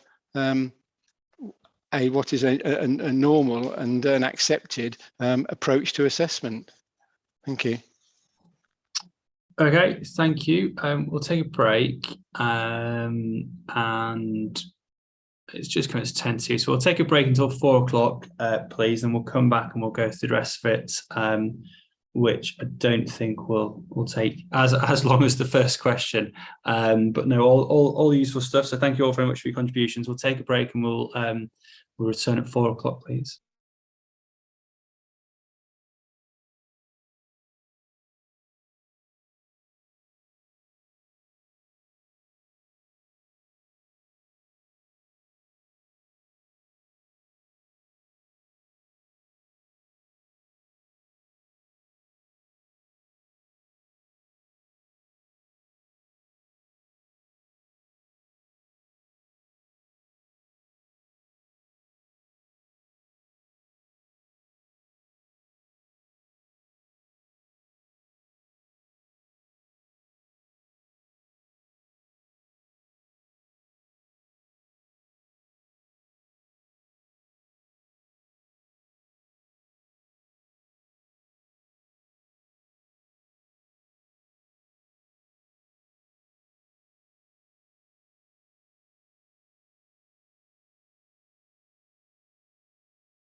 Okay, thank you everyone. Sorry about that. I was trying to get my laptop to behave itself. We'll resume and continue. Next sort of question that we want to go through, with again looking at policy H6 in particular, just working through the matters, issues and questions. We've talked about sort of overall needs, etc. The third requirement of policy H6 states that on new build housing developments of 20 or more homes, at least 10% should be suitable for older people in that they are bungalows or 1 or 2 bed flats or houses. So there's a couple of sort of questions really. So first, what's the justification for that? And secondly, what's it actually trying to achieve? Is it bungalows? What's it actually trying to achieve? And do you think it's going to be effective in meeting its aims and objectives? So sort of firstly, sort of what's it based on? And secondly, do you think it's going to be effective in trying to achieve that?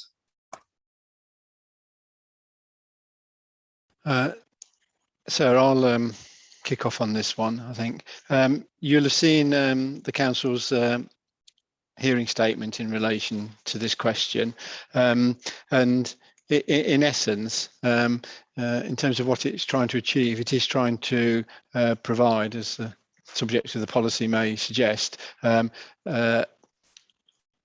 suitable housing for an ageing population. In particular, in relation to bungalows, we had a lot of feedback on the need for bungalows through sort of consultations. And of course, as we refer to in the statement, the housing need study refers to people looking, older people looking to downsize as a way of keeping their own properties, and also the fact that the housing needs study shows that we actually currently have a very low proportion of bungalows, so which perhaps exacerbates the situation. So there was a clear interest corporately to incorporate provision or requirement for bungalows. At the same time, the SHMA also pointed out that a need for, as we discussed earlier, for 1 and 2 bed properties, and including provision for older households to sort of downsize as part of that. So in essence, as part of an overall range, we are looking for suitable properties for older people. Bear in mind, this should be seen in conjunction with the following part of the policy that looks for a proportion of M43. Sorry, well, that as well, but also I should have said the previous part 2, which essentially is looking for all new properties to be to M42 standards. So in essence, we will be delivering properties to N42 of a suitable size, which means that they are sort of accessible for people with sort of some mobility issues. So that's the reason and background for it. Just in terms of the actual threshold itself, I'd probably say it's not scientific, but 20 unit schemes was considered appropriate from a sort of a delivery of viability point of view to have the capacity to provide or to meet this requirement.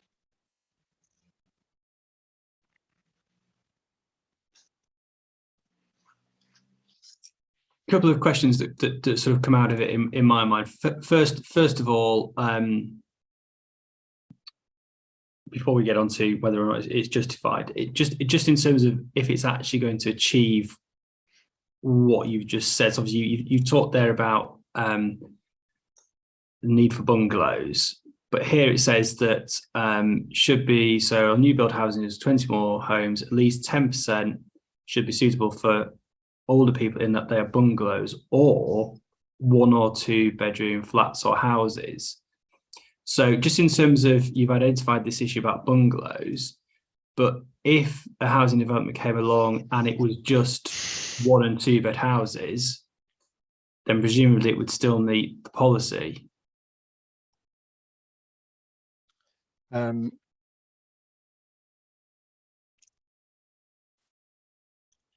suppose there is a potential issue there. I would expect, though, that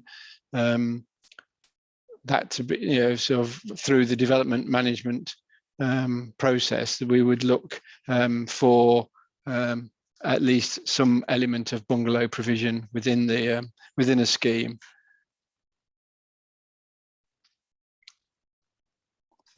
Which I think as a developer brings on to the next question. If a development management colleague said that, they'd say, okay, well, what do you want us to provide?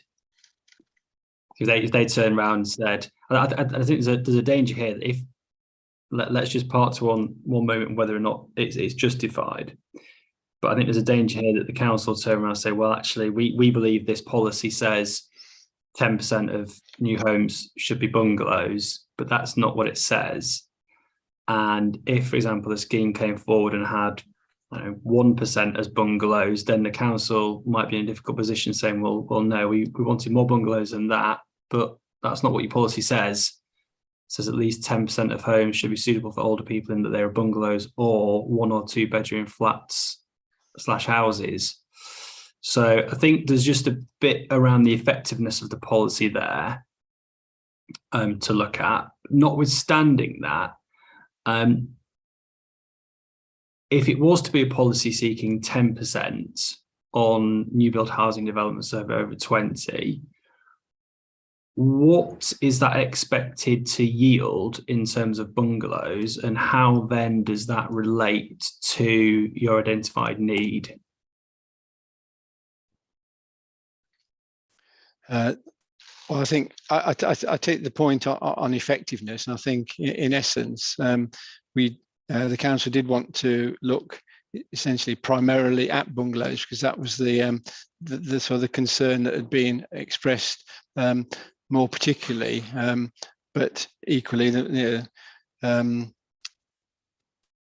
accessible and adaptable homes may be as suitable, so we didn't want to be too prescriptive. So it was difficult to think just how to word it. And I think we're on the same wavelength. It's just I can't think of another way of wording it. Perhaps the text could emphasise the bungalow element normally. In terms of the sorry, your other question was around the sort of deliverability. Well, it was more trying to pin the requirement back to the evidence base. So you've obviously referred to some evidence which suggests that obviously as an area there's fewer than average bungalows. You're looking at this elderly population wanting to downsize, etc. Okay, you've identified an issue. Why then the 10%? And have you considered what's that likely to yield? Obviously, you've got some quite big developments within the plan. Yeah. So if they all start delivering 10% of new homes as bungalows, is that meeting need? Is it going above and beyond? What's it doing?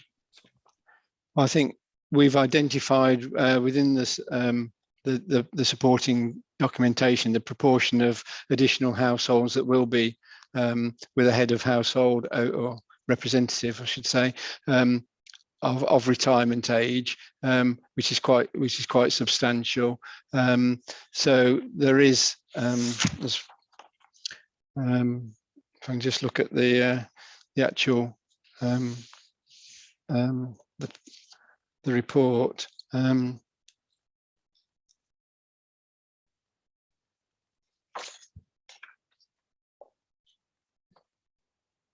Yes, there was for sort of older people, there was quite a desire to downsize.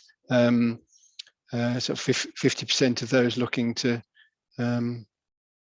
move. So I don't think it's not a very easy calculation, is it, to say to the extent to which it's meeting need, because there are different if you like, solutions, different options of meeting need, particularly when you are having more accessible and adaptable homes. So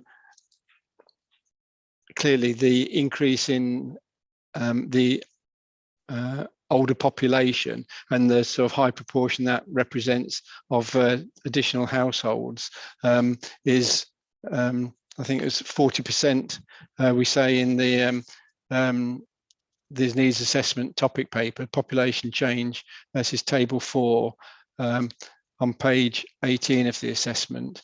We're looking at sort of 40% increase in population aged 65 plus, equivalent to an increase of about 9,500.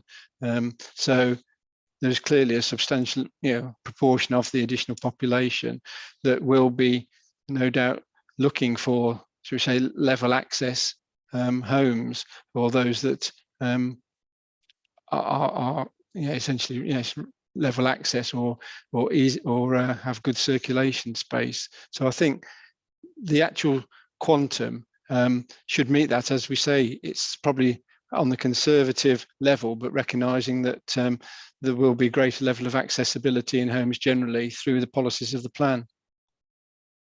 Yeah, and I think this is where it just gets a little bit. You're talking about level access as well, and again, you talked about bungalows or 1 or 2 bedroom flats, which is presumably sort of where you're going with that. I'm struggling to see where you have considered the actual implications of this policy and started to consider, okay, with all these certainly allocations start coming forward and we're trying to implement 10% of new homes. Well, what's it 10%? Is it bungalows? If it is bungalows, how many bungalows are we going to be providing? Is that meeting needs? Is it realistic? Are we going to get house builders coming forward and saying, well, we don't need to build this many new homes as bungalows? I'm struggling to see, and I think it might be that you need to maybe do a little bit more work on this, as the connection between number of homes that are going to come forward as bungalows and the actual identified need. Go to Ms. Ashton. I'm sure she wants to come in at this stage. Thank you, sir. You kind of hit the nail on the head, so to speak. I mean, there is a degree of crossover between what is proposed within this policy and what is proposed within policy H1 in terms of the overall housing mix. Excuse me. And also there is an issue, sorry, I just need a drink, don't know what I've just done, but still. But also there is the issue of criterion 3 and 4 and the relationship between the need for bungalows or 1 and 2 bedroom houses and flats relative to the new mobility standards and the requirements as to how many houses have to comply with those requirements. And personally, I don't see a justification for there specifically to be a need for bungalows within the borough. It's not been articulated anywhere. It is in effect, a lot of it is supposition. But also I don't see how you actually need a policy specifically identifying a need for 10% on developments of 20 or more, when you've also got a policy that requires you to provide an appropriate mix of housing, and you've got a policy that requires you to provide development to M42 and a percentage to M43. At the end of the day, you can have 2-storey accommodation that meets M42. You can even have it to a degree with M43, depending on how you actually lay out the ground floor to provide for the needs of the person that would need that form of accommodation. So I'm struggling to actually see why this part of policy H6 is even justified and necessary. I really am. Not anything more I can add, really.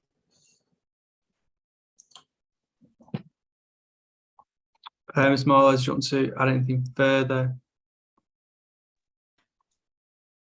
Yeah, I think, as as I've said, the policy does provide sort of bungalows or 1 and 2 bed flats houses. I think there was a strong desire through the consultation from local residents about this was an issue. The evidence of the housing stock confirms that it is low. It seems to suggest to me it is a potential. It is an issue. It's not an unduly onerous requirement. It's within.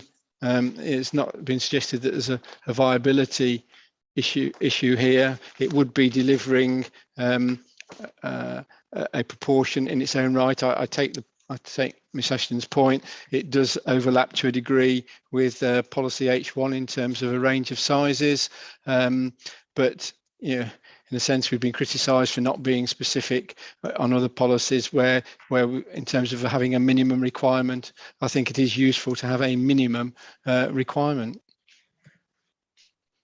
I've seen these policies a lot, and I've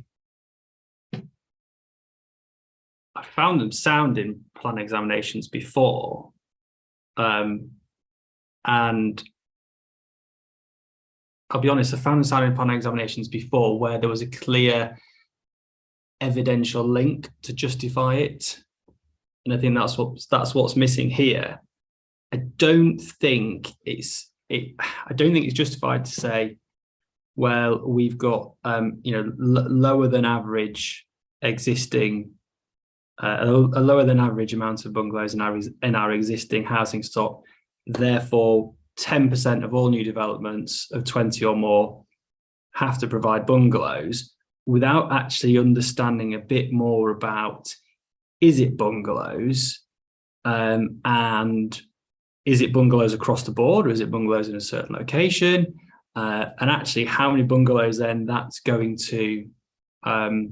going to yield. And you then look at that compared to the amount that you need. So I think it's probably just missing the sort of evidence behind it at this stage to justify that requirement. Ms. Musker, bring you in at this stage.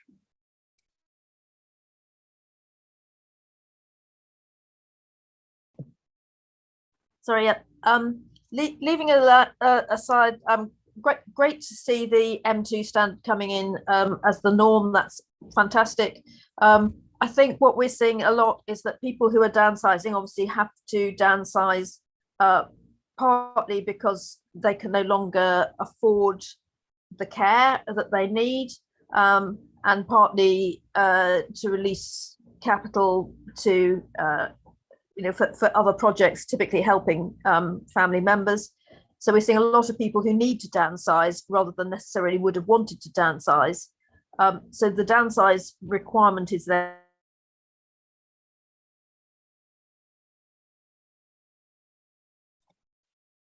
Oh, we just lost you there. I just lost that last bit of what you were saying.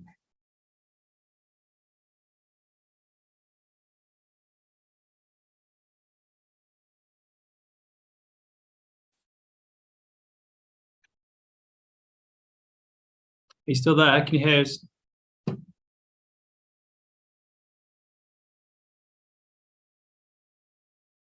Charlotte, are you there? Yes, I'll get in touch with her and see if she's okay. Yeah, could you get in touch and just maybe I think it was a microphone issue, just cut off halfway through. Okay, I'll put her a message.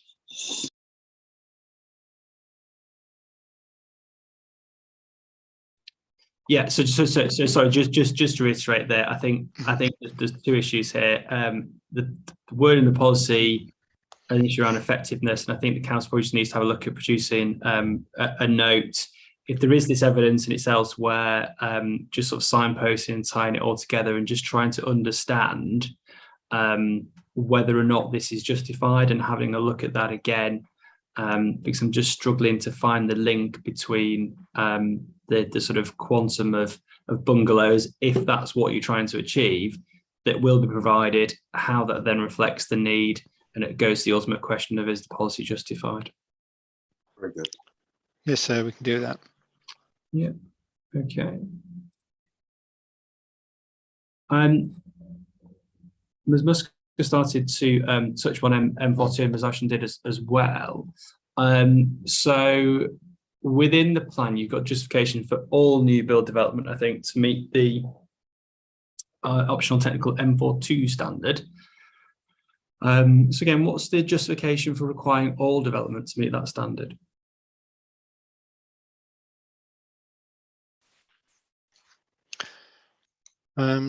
I think so, just to put it in context, and I think if she was here, Ms. Musker would probably point this out herself. I think it is a sort of a clear direction of travel from the government. So you'll recall there was a consultation in 2020, September 2020, I recall, that looked at options, all of which in essence look to make M42 mandatory. We are have sort of gone ahead of that, but it's a similar thing, and the justification really is, as we've said, is not only just the aging population, but more generally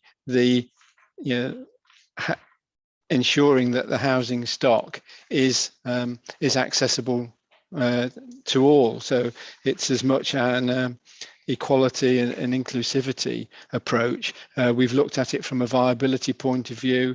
It's achievable. I have seen plans with different proportions of M42 in, but as I say, it's very likely that in a few years this would be mandatory in any case, but it's an opportunity for us to introduce this now, to make sure that that there is the housing stock essentially that meets what you'll probably recall as a sort of a lifetime home standard.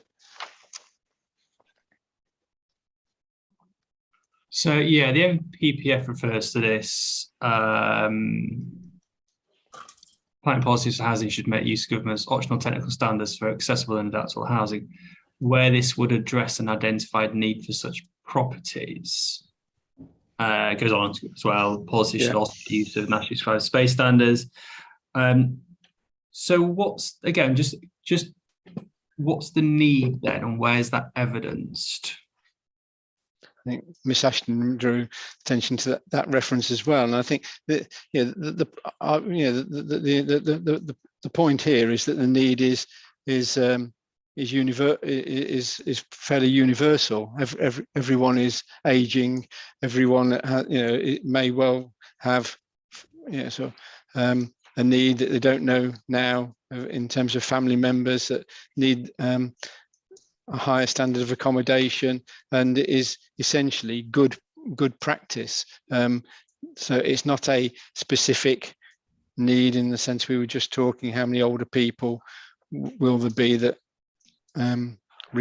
want or require bungalows.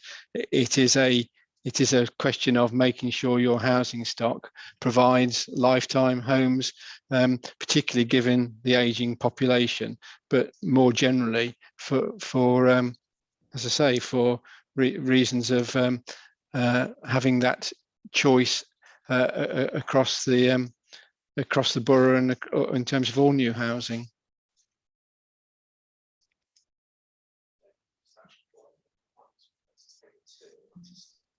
So for M42 standard, have you looked at sort of existing housing stock, looked at any schemes that have been coming forward, etc., or is it just you've just sort of taken a blanket approach that this is something that the council sort of wishes to pursue? Well, we've certainly looked at the information provided in both the SHMAR and the local housing needs study in terms of people, need for adaptations and this sort of information. So yes, we have looked at that, but I think essentially we're not limiting it to just a number of dwellings that meets that numerical need, because I don't think it actually works like that. People in terms of choice of location and accommodation, that is provided by providing it across the board. I don't know if Mr. Ireland wanted to add anything.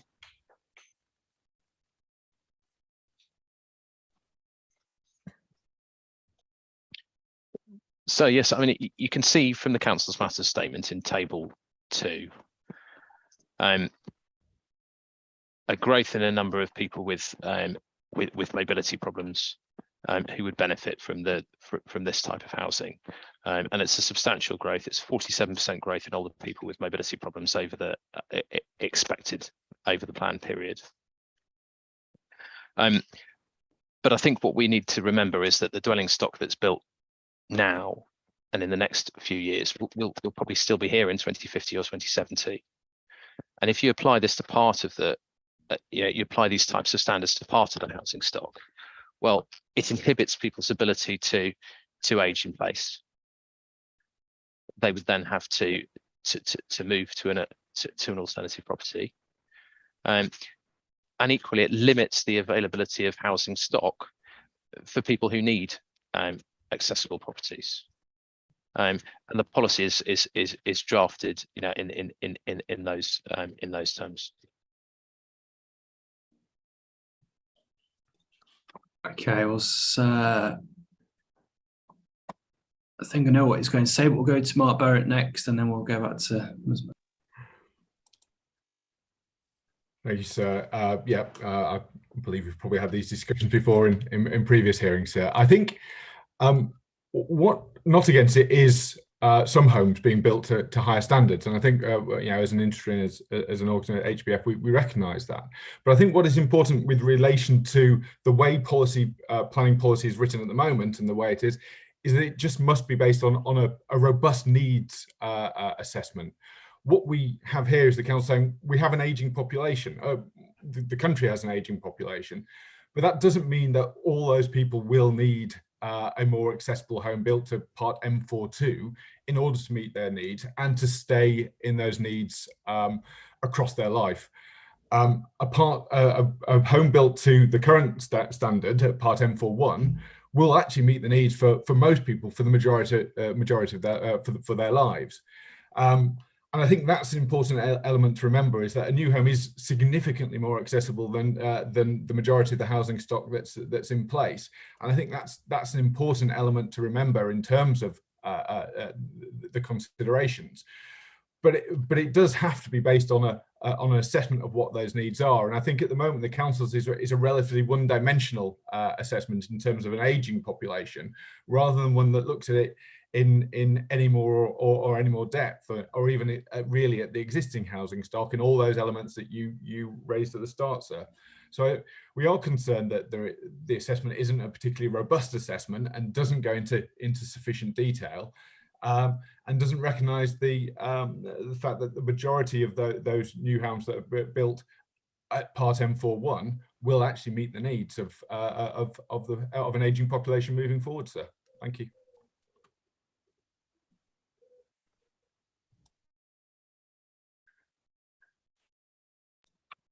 Okay, thank you. We'll go back to Ms. Musker. I think you we've got you back. We can see and hear you again. We've moved on slightly, but it was a point that you raised actually, and looking at the optional technical standards for M42 accessible and adaptable dwellings. Obviously, I just asked the question. Okay, so you're requiring all new build developments to meet this standard. So is that justified? We would say yes. First of all, the vast majority of people who have a mobility impairment tell us, and in fact, disabled people of all various impairments, including visual impaired and so on, are telling us that they are in homes that do not meet their needs. This is because there has not been a mobility standard for the vast majority of homes that have been built in Tunbridge Wells. And you walk through the centre of Tunbridge Wells, and there are masses of lower ground and upper ground floor flats, completely useless for anybody who's got, even got a broken leg, frankly. So we're well aware that the existing housing stock taken across doesn't meet the needs of, we know that there's 22% of people who have a disability, at least half of those have a physical disability. So we're already in the case where we're trying to play catch up here.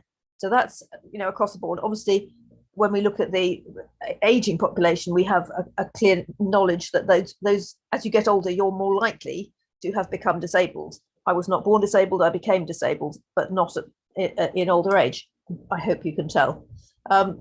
So we know that, for example, the government's accessibility strategy came back and said many disabled people in care are supported that they live in homes which do not meet their needs, to live independently or to provide care. Now, remember, it's independent access. It's not having to have somebody help you. We're talking all the time about the standard that we're looking for from the UN Convention and from the government's own strategy is independent access. You shouldn't have to depend on somebody else to open the door for you. You shouldn't have to depend on someone else to get your wheelchair out for you. So we're talking about, it says steps must be taken to boost supply of accessible, affordable homes. This should include supported housing to help more disabled people and carers live in homes that meet their needs. And what's the benefit of the having a mixture of houses on a new development? And I would echo the previous speaker who said, you want to age where you are. Your network of people is around you. If I can no longer live in my my two-storied house, which I stagger up the stairs with immense difficulty, then I would want to be with my existing network. Why? Because, you know, those people want to help me. I'm used to them helping me. I don't have to hitch in a carer from a long way away. I don't potentially have to find accommodation for a live-in carer. If I were in hospital and I'd taken a knockback, I'd be able to go home without bed blocking. If I was in my existing community, I'd be much more likely to have a family carer, which means I'm not causing additional cost to the taxpayer. So all the time that we're looking at having accessible homes, we're looking at helping everybody to live together in groups. What we don't always want, particularly as disabled people of working ages, to be ghettoed off into a care home. And I know that when you've got extra needs, we're talking, say, about our own, in Tunbridge Wells, our own Peppenbury for learning disabilities, our own Lenny Cheshire for people with other disabilities. We're talking about some people who do need to be in those sorts of communities. But on the whole, people should be part of their communities. They shouldn't have to be sidled off to goodness knows, but particularly if they're before 55 to over 55's accommodation, because that's the only thing that's there. So it's no good having a full development of 4-bedroom detached houses and then imagining that as somebody acquires a disability, that they're going to be really happy about being moved away to somewhere completely new. They maybe want to be near where their family members are. So it's that big shortage that we've got. So we don't have too much trouble to do the maths on the population of Tunbridge Wells. 20% of them have a disability, 10% of those will be physical. Only a proportion, probably less than half, are going to be, certainly in terms of requiring social care, are going to be over 65. And you look at some of the reports from people like Habinteg, and they're saying the number of the proportion of homes suitable for wheelchair users has tended to go down, not up. Regional variations are still very marked, but they talk about all the advantages of having accessible housing, and it is to the community and to the taxpayer as a whole. If you have a bad situation and you want to just get home, that you don't necessarily want to have a hospital bed and a commode stuck in your sitting room with your young children or your visitors. And that requires a big care package. If you could go home to an accessible home as you got better, your dependency would be lower, and that it helps the taxpayer, it helps social care, and it just helps you as an individual cope with what's happened to you. So I'm sure the House Building Federation would love to dodge making all chairs, all new homes M2. In London, they have a really high requirement, and they also have an accessible housing register. If London can do it, Tunbridge Wells can do it. We're not so dissimilar in terms of our wealth spread. And that's what should be happening, is to make up for all of those lovely Victorian properties that simply don't meet needs.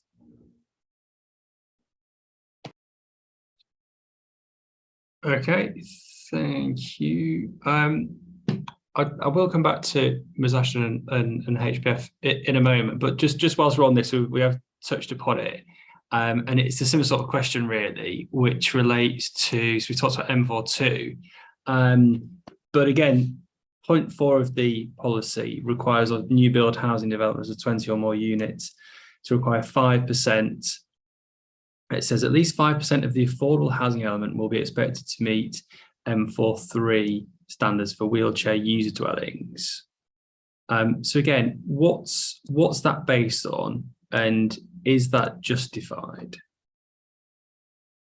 I think the second part of that question as well is about whether or not the policy distinguishes between wheelchair accessible and wheelchair adaptable homes. Yes, sir. I think just taking that second part first, because whilst a lot of policies don't perhaps differentiate, I think on reflection the council thinks it should, because it's applying the policy to affordable homes where there is a nomination, essentially there is nomination rights, and therefore the need for M43 is known, and therefore it should be M43 accessible rather than adaptable. And the council's quite happy to clarify that point. I think to meet the needs for wheelchair users may be viewed as as accommodating that, or referring to accessible, but that's indeed what we do mean. It is accessible rather than adaptable. In terms of the actual need, the hearing statement, we identify that there's the level of adaptation that there is within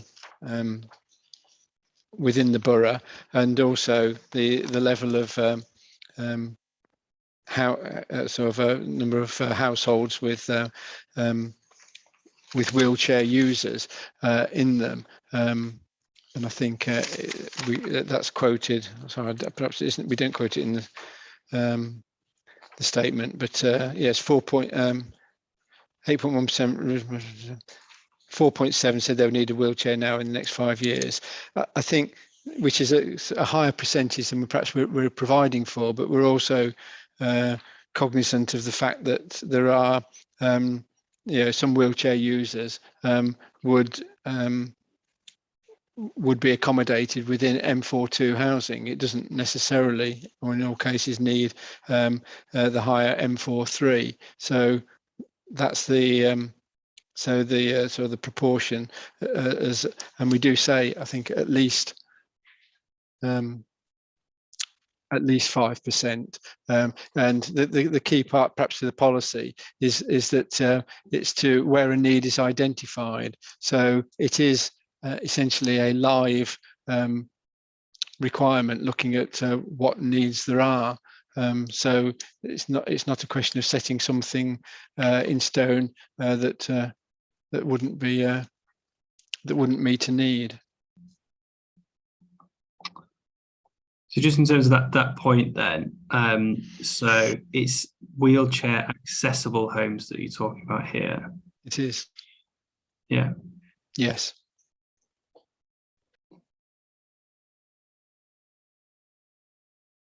Yeah, and that was the final question that I asked. Okay, so we'll go back to people. So we'll go to Ms. Ashton first. Thank you, sir. I haven't eaten a biscuit this time, so I won't choke. Just a couple of things. First of all, with the M42 and basically 100% accommodation, I go back to what I said previously, really, in as much as I can't see the justification behind the policy requirement. Various different figures have been suggested during the course of this discussion, and why 100%? Why not 50%, 40%? What do you need to actually achieve the requirements that you have for this plan? That's the point.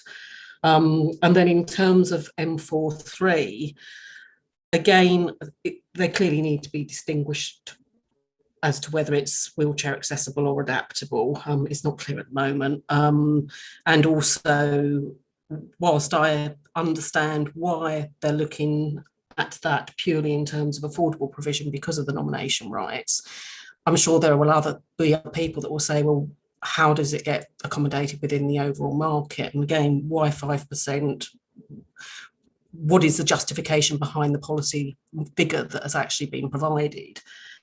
The other point I wanted to make really was one about the title of the policy, which is housing for older people and people with disabilities, which kind of, in my mind, and forgive me, it kind of bunched people with disabilities with people with being elderly and didn't differentiate between them. And I'm sure that young people with disabilities have very different needs to older people with disabilities. And I just wonder whether actually the council need a much more positively prepared policy that does look to differentiate between the two, because I'm sure their needs are different. And I'm sure Miss Musker would probably agree with me in that regard.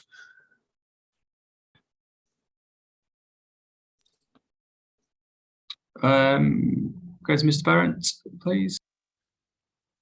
Thank you, sir. I think, like Mr. Ashton just said, it is, and it's not about the house building trying to shirk it responsibilities. I think, as Miss Musker suggested, I think it is about what the evidence is to support the council's policies, and I think that's coming back to the fundamentals in terms of what the council is required to do in terms of ensuring that the optional standards, remembering they are optional standards, can be applied. And I think it is about ensuring that need is clearly set out, and then there is a policy then that seeks to address that very specific need. At the moment, we have a very broad suggestion that we have an aging population, and don't disagree with that, sir. But I think there needs to be a far more considered view as to what's needed, and how a policy can be provided to ensure that that's met. And I think that's the point that we're trying to make. Have been at local plans where they have shown that evidence, and we've agreed with the council in that position. But what the council here hasn't done is provide that evidence or provide sufficient detail within their evidence to apply it to all homes, sir. And I think that's the point we'd like to make. Thank you.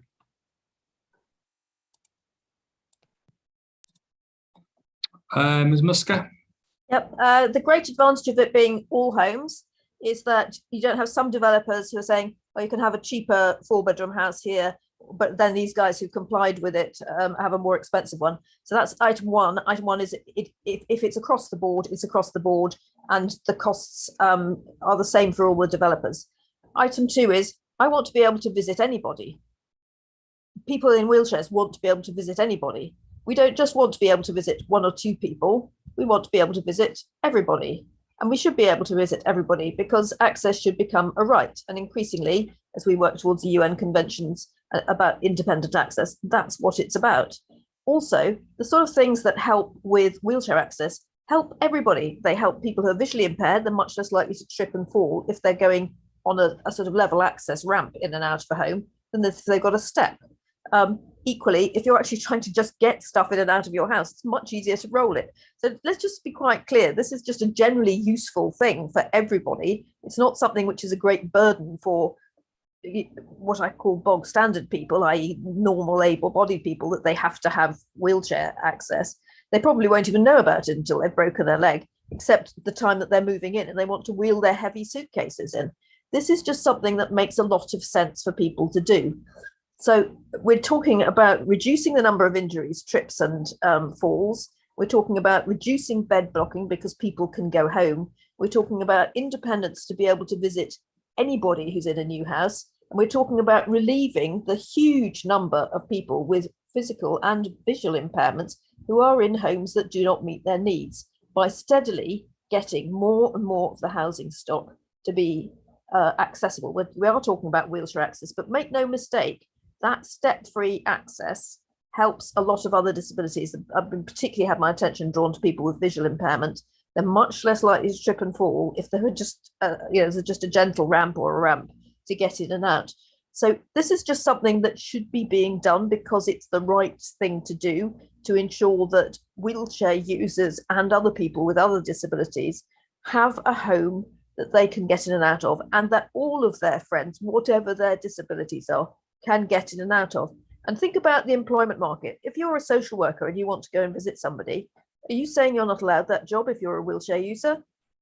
You know, when I went around the new estate, which has been very well done at Knight's Wood, you could have a wheelchair using postman there because the landscaping and the access is so good that there's really only a couple of properties that have got a step before you can get to the doorbell or get to the letterbox. So we're talking about basic human rights and trying over time to shift from maybe you can have your own home adapted and that's the only place you're going to be allowed to go, except obviously we've got a town centre built environment which is beginning to get there. We're talking about making properties everywhere accessible to people who are visually impaired and have a physical impairment. And, you know, potentially we're looking beyond that.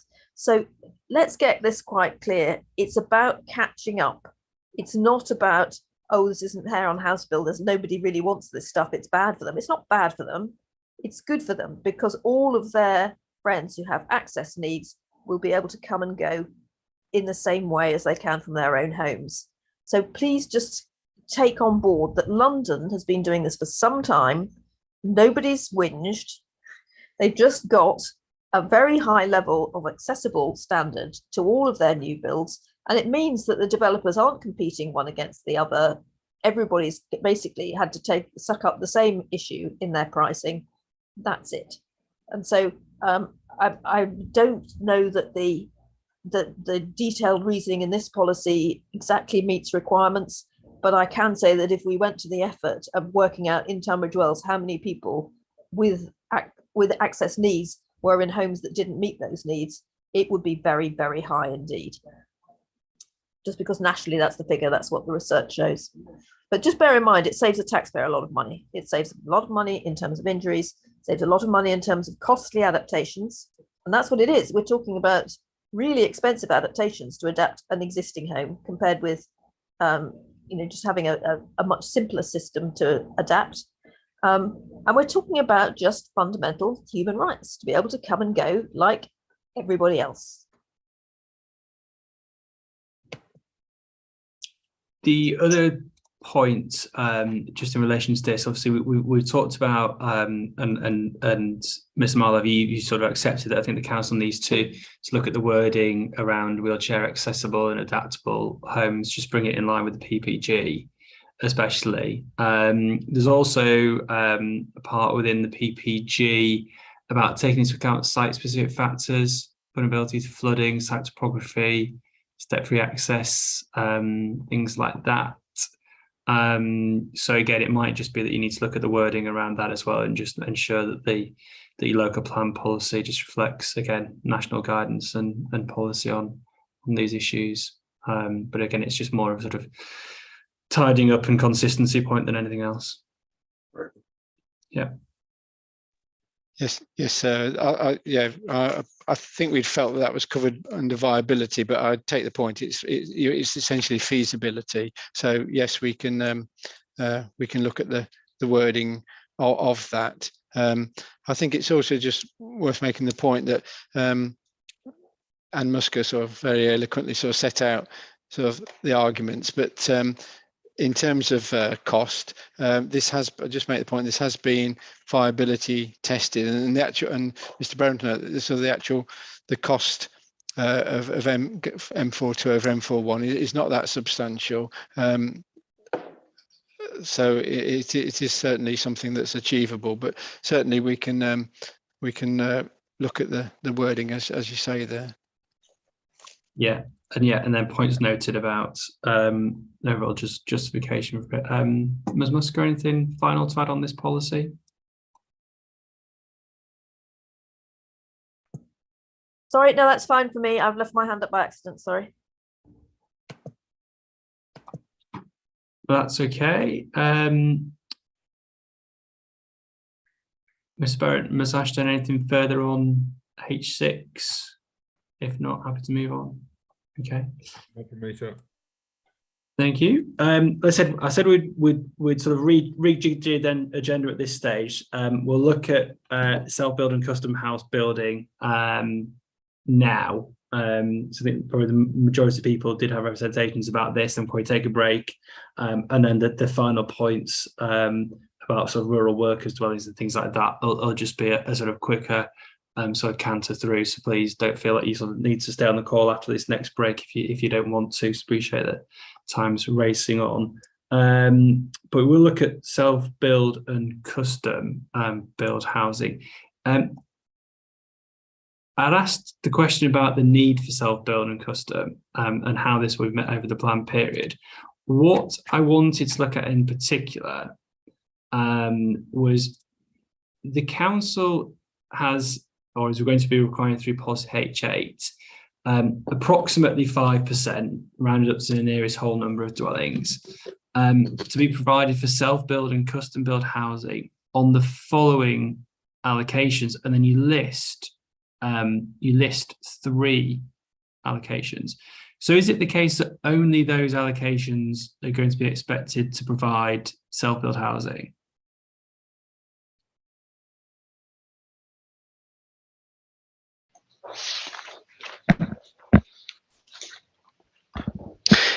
Good afternoon. I'll just very quickly introduce myself. So my name is Tom Vint.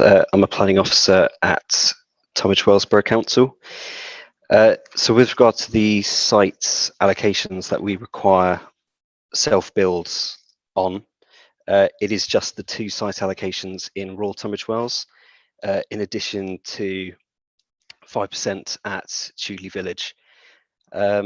We consider that the majority of the self-build needs that we've calculated throughout the plan period would be met in single dwelling windfall schemes, which would then be further supplemented by the 2 site allocations at rural Tunbridge Wells, as well as the site allocation at Chudley Village.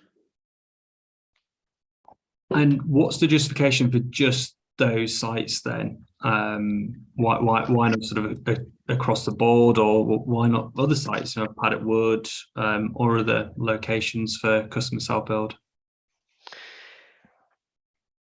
So I first referred to table 3 in our response to question 2, which shows the breakdown of the first preference demand of those on the council self-build register as at the 1st of October 2020. So the majority of needs that's been identified is within rural Tunbridge Wells. So that has formed the justification for choosing the 2 sites within rural Tunbridge Wells, so Canewood Farm and Spratsbrook. And we further explain within paragraph 10 of our response to question 2 that these would be the 2 most appropriate site allocations within rural Tunbridge Wells that could contribute towards meeting the self-build need. These are the only 2 sites within rural Tunbridge Wells that are large greenfield site allocations that would have capacity for self-build plots, and which aren't centrally located within rural Tunbridge Wells town centre, which would be therefore more constrained in terms of site capacity for individual plots. And then moving further down to paragraph 11, we have provided justification in terms of why we've chosen Chudley Village for self-build plots. So we explained that it's a unique opportunity within the borough where self-build and custom house building homes can flourish without the constraints of existing adjacent development, while still within a comprehensive development and design framework. And then we go on to say that it will also potentially help diversify the village's character and may also support delivery. So at Chudley Village, it's a more or it's an attractive proposition given it's a new settlement, and self-build plots delivered on the site could potentially form an integral part of the unique character of that settlement.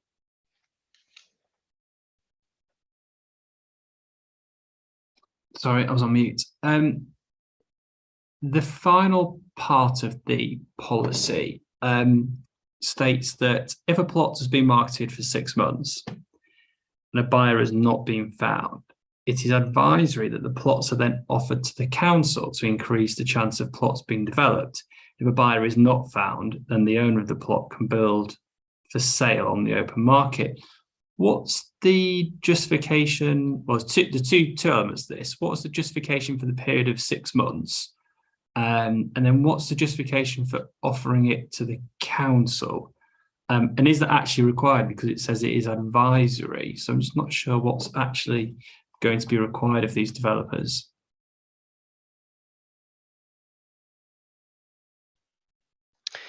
Thank you. Post Regulation 18 consultation, I believe that the planning team discussed with the council's housing department the marketing requirements that we did have within the policy, and referred to our consultation statement following Regulation 18, which I think is called document 3.69 on page 177, and we have some commentary in paragraph 11 that refers to our review of the marketing requirements. So we initially had it as 1 year, but then following a discussion with the housing team, we reduced it down to 6 months. We considered that 6 months would have been a sort of suitable or sufficient amount of time to allow for potential buyers to come forward, as opposed to 1 year. And of course, as per the policy, there are requirements to advertise it through the council's self-build register and relevant trade organisations. So if after those 6 months, which the council's housing team considered was a sufficient amount of time, if there wasn't any registered demand, then they could then be advertised on the open market or built on for sale for on the open market. In terms of the justification for having that text within the policy, we note that it's not. Sorry, I should clarify that in terms of the justification for offering or stating within the policy that the plots, if they have not then, if a buyer has not been found, that they're then offered to the council to increase the chance of the plots being developed. We note that it's advisory, that the plots are then offered to the council, so it's not required that the plots are offered to the council. Understand that the council doesn't currently have an appetite to acquire those plots, but having that text within the policy allows an opportunity for those plots to be offered to the council after that 6-month marketing period has ended, in the situation where the council may, if it wishes, purchase those plots to meet local housing needs. I think if there's no, I think you probably answered the question yourself. I think if it's only advisory, it's not a requirement, and there's no appetite for the council to do this, then I think it's probably failing to meet the test of a policy being justified, to be honest. I don't think it's effective either. It is advisory that plots are offered to the council. Are you going to require them? I don't think you can require them. It's not a requirement of the policy. And from what we're hearing, this isn't, it's not a council initiative. There's no sort of project there to do this. So I'm not seeing the justification to even sort of amend the policy to say that these plots must be offered to the council. So yeah, struggling with that one, to be honest. See that, so I understand. Yeah. There was a hand went up but then went down. I can't remember. It might have been myself, sir. I was going to I think just reflect what Mr. Shederavian just said.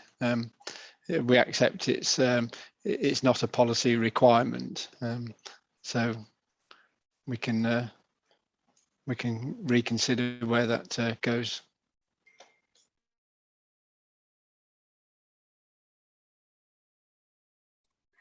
Yeah, I think the whole, if a plot's been marketed as a self-plotted and clearly there's no interest and the buyer's been found, then yes, then it would sort of defer to sale, but offering it to the council, I think it just delete that bit really. I think Mr. Bowen was probably going to say the same thing, so I'll leave it there. Any other questions, comments, observations on policy H8 from anyone? Nope. Okay, what we'll do, there's a couple of policies to go through, but they are sort of largely development management. We've got rural workers housing to go through. Sorry, sir. Couldn't get my hand up in time quick enough there. Yeah, I sort of note there that you'd sort of done question 2 and sort of question 3. I'd wondered whether you were coming back to question 1 to then sort of ask the council about comments on that. I mean, I hate to do this, but I think my view of the policy as a whole is pretty damning, really. If I may, I'll sort of crack straight on because I'm conscious of time here. So, if we go from a starting point, the government is seeking to significantly increase the supply of housing, and self-build and custom house building is one method that they're intending to use to do that. So the definition in legislation of self-build and custom house building is primary input into design and layout. So fundamentally here, we're talking about people who have a house built to their own specifications. We might come back onto that, but that's the sort of key bit in legislation, that they have primary input into design and layout. So if we sort of look at the register numbers, we started from a position in 2016, had annual numbers come through. I'll truncate this a wee bit, but we got to a figure of in the housing supply and trajectory topic paper, 226 individuals at October 2019. The local authority then had a review and an update and reduced that to 87 people. 74 on part 1 is the key thing. So through reviewing the requirement, we've got rid of 2/3 of the numbers at that point. So that's 74. We then had a further 47 registrations, 34 of which were on part 1 the following year. So that takes us to the number of 108. The methodology used to then get to the local plan figure of 518 seems reasonable to me. Divide that by the number of months so far and extrapolate the figure. Then we enter into a rather interesting calculation methodology. Paragraph 6.2.7 of the Housing Supply and Trajectory topic paper says that the council carried out a survey between 27th of May and 22nd of June 2020, whereby all agents and applicants of single dwelling completions between April 1st, 16 and March 19th were contacted as a means of determining proportions. The result being 50% of those applications are single dwellings, and of those 50%, the local authority maintain that there are half of those that would constitute self-build and custom house building schemes. So I'm not sure whether you've seen that survey. It's, as far as I can tell, it's not been submitted as part of the council's evidence. But I think that's quite a key issue here. Effectively, what the local authority is saying is that 25% of windfall development is self-build and custom house building. The local authority then used that figure to maintain that, in fact, out of their requirement, that would extrapolate to 401 units. So out of their 518 that they need, 401 is just delivered ordinarily through their existing windfall. And obviously the windfall is a historic thing, and don't have any issues about the calculation of where that's generated. But it certainly doesn't help to add any additional housing. It's just renaming existing housing. But perhaps some of the fundamental points about that are that is double counting those units, because if these people are buying sites that already have planning permission, you must discount immediately anything that's got a full planning permission that's built out, because by definition those buyers cannot have primary input to design and layout. So that's why this site of this survey would be so important, because if you're getting rid of 80% of your requirement, saying it's already coming through windfall, that's is that right though? If a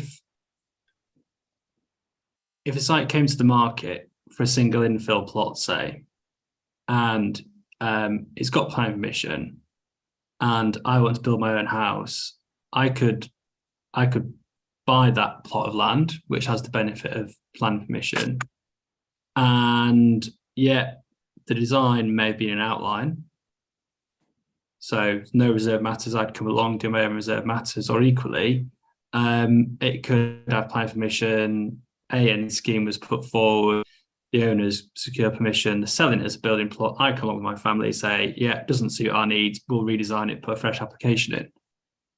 Absolutely.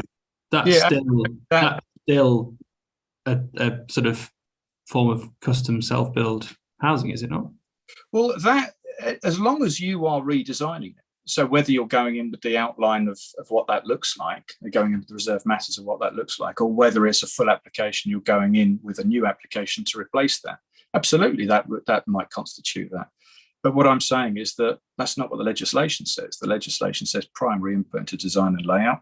We've got a survey that's wiped away 80% of the requirement by saying that we've got an existing windfall allowance. So when the government set out in 2011 their idea that they would be delivering self-build and custom house building in 2015, they've had legislation in 2016.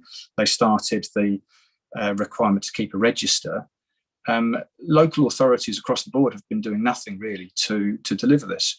There's a big confusion with the civil regulations, which some authorities are mistakenly using to offload numbers of self-build housing, and some of those may genuinely be self-build people that are getting a SIL exemption. But if you have, in the example that somebody else gets full planning permission, you buy that site off them, you are allowed to build their design and get a SIL exemption. But of course, that's their design, not your design. So it's very clear in the legislation about the benchmarks of what constitutes self-build and custom house building. We've had the chief planner last year talk about the fact that we need to be moving this on and gaining some traction in what this looks like, because I think local authorities are struggling with it themselves. But just to say we have an existing amount of windfall development coming through, that doesn't seem to be evidence-based to me. I don't know have you seen sight of the survey that goes into these phone calls to people to sort of understand, have we gone through how many of those are full applications, how many of those are outline applications? Not that I'm aware of, unless Mr. Marlowe or someone from the council wants to respond at this stage. I think so. I'll look to Mr. Vint again, but yeah, this is evidence. This is essentially, you've been looking for evidence on things. We're not just counting, saying we've got windfalls. These are self-build. We've actually gone to schemes completed, as is set out in the topic paper, and gone to the actual owners and say, has this been done for your own purposes? Was it a self-build or custom build, to cover Mr. Chapman's point? And that is the evidential sort of basis on which we've come out with the 50%. I know it's a round number, but that's how it came out. And therefore we've essentially recognised that a substantial amount of windfall development is is for custom and self-build, and in updating the register, so it was reviewed, but it still acknowledged there is an outstanding need. So hence the allocations to meet the balance of need, but undoubtedly developments that of smaller developments within the urban area do actually make a substantial supply. In fact, we've actually probably underestimated it, because we've only looked at single dwellings. It may well be there are custom and self-build dwellings within 2, 3, 4 bedroom schemes, but we focused on the single dwelling schemes because we thought they were the most likely, and the survey was, as I say, one of completed schemes in the last 5 years. Yeah, thank you. Yeah, I mean, following on from that, I think I'd have a criticism about phoning applicants and asking them if it's self-build, and then relying on their interpretation of self-build as being reliable. The Act and the PPG behind it is very clear, and it talks about how authorities can record suitable permissions. The legislation does not specify how suitable permissions must be recorded. However, the following examples of methods are relevant and authorities may wish to determine. So whether developers have identified self-build or custom-build plots included as part of their development, and it is clear the initial owner of the homes will have primary input into its final design and layout. Whether a planning application references self-build or custom-build, and it is clear that the initial owner of the homes will have primary input into its final design and layout. Whether a community infrastructure levy or Section 106 exemption has been granted for a particular development, as other authorities are inclined to do at the moment.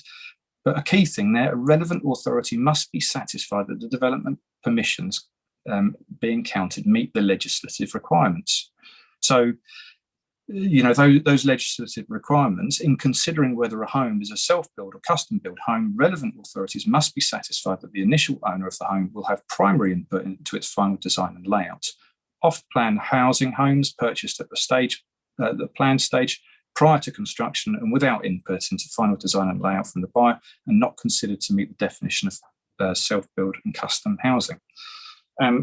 There's a few other things to point out here. When doing a simple search on Tunbridge Wells' own planning website, put in self-build or custom build, and only 2 applications come up.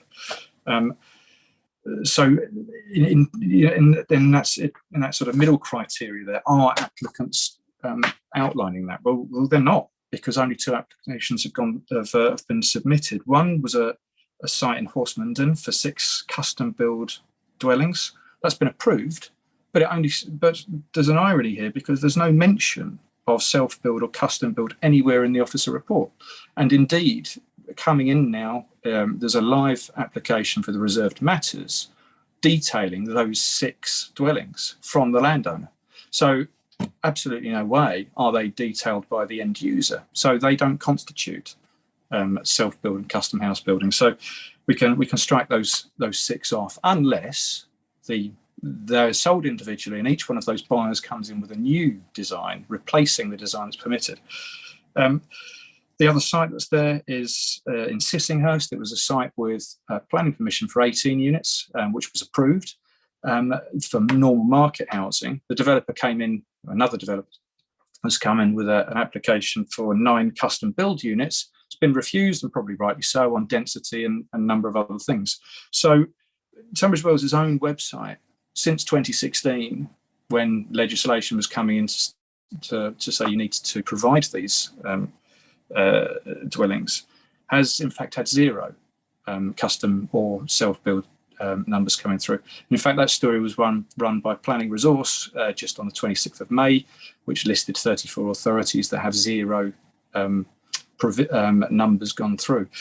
I think it's relevant in the council's own words as well, in the housing supply and trajectory topic paper, that they don't currently have any monitoring mechanism in place to monitor self-build and custom house building schemes. Therefore, it's not certain whether the council has met any need prior to the review of the register. So I think what we've got here is a fundamental issue about calculation and understanding of the legislation. And I've seen this at multiple authorities. I've pioneered Maidstone's first custom build housing site. And indeed, with them, I had to talk to the planning policy team to ask them what they were doing about policy and then work with them towards bringing this forward. I think once we then, I can comment further on, the question then about allocating 3 sites. If we're looking at the council's own table of, at the time, 108 units and the largest requirement being in Tunbridge Wells, that would work out to 40 people in Tunbridge Wells wanting to have a self-build unit currently. And the provision is for 2 sites that are going to deliver 11 combined. So there's already a shortfall within Tunbridge Wells itself. I think this notion that we can rely wholly upon an evidence base that nobody's seen, it's not submitted with the local plan. You haven't seen it, sir. I haven't seen it. That just says we've asked some people, they've said that it's self-build, and we're quite happy to extrapolate that out. I don't think that delivers the government's requirement, and I don't think it delivers a legislative requirement either.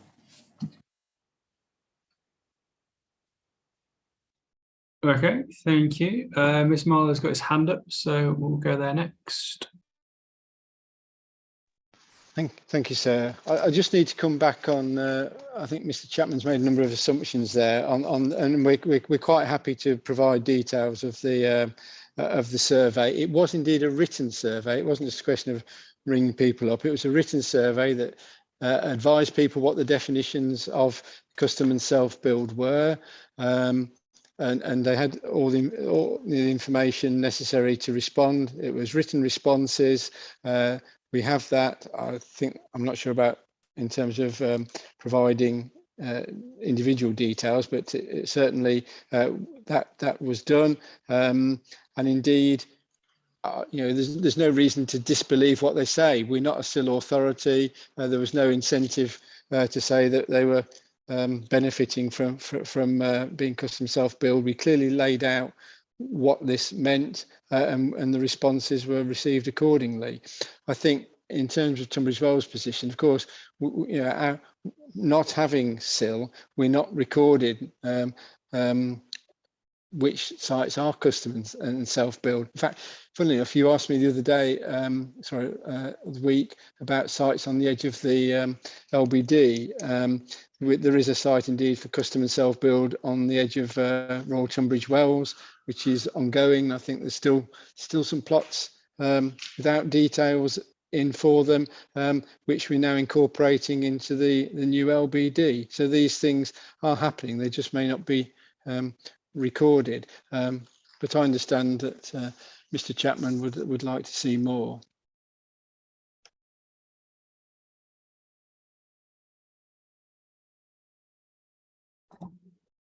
Okay, thank you. Points duly noted. We'll move on.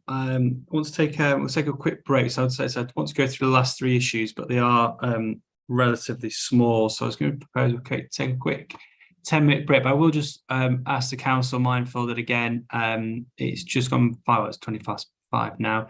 Are you happy to go through the last 3 issues this evening? I think they'll be quite quick. They're only DM policies essentially. Yes, we are, sir. Thank you. Happy to continue. Yep. Okay, we'll take a break. It's just coming up 21 minutes past 5, so we'll take a break until 5:30. Is that okay? Yeah, thank you.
Okay, thanks everyone. We'll continue to the last three topics for today, which I said before, a quite minor development management policies, so they shouldn't actually take too long. So we dealt with housing for older people and people with disabilities. We dealt with the self-build and custom house building. Rural workers dwellings. There's two questions under this part, which is whether or not policy H7, so this is rural workers dwellings, reflects national planning policy, but also whether or not the plan is consistent with the framework, which in addition to homes for rural workers does also permit residential development in the countryside in other circumstances. And so the question raised to the council was, does the plan, whether it's through policy H7 or elsewhere, adequately reflects national planning policy insofar as housing is permitted outside of settlement boundaries or within the countryside?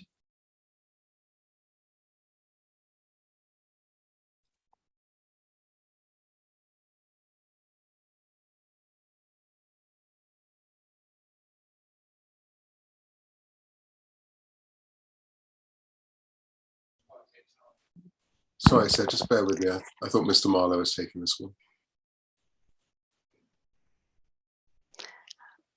Good afternoon. My name's Gwenda Bradley. I'm taking this question. Sorry, Gwenda. Thank you. I'm one of the planning officers at Tunbridge Wells Council. Yeah, so this question refers to question 2 under this matter. And basically the council have set out in their statement all the circumstances where new dwellings may be allowed for isolated homes in the countryside. And then in our statement, we go through how these circumstances are addressed through the local plan.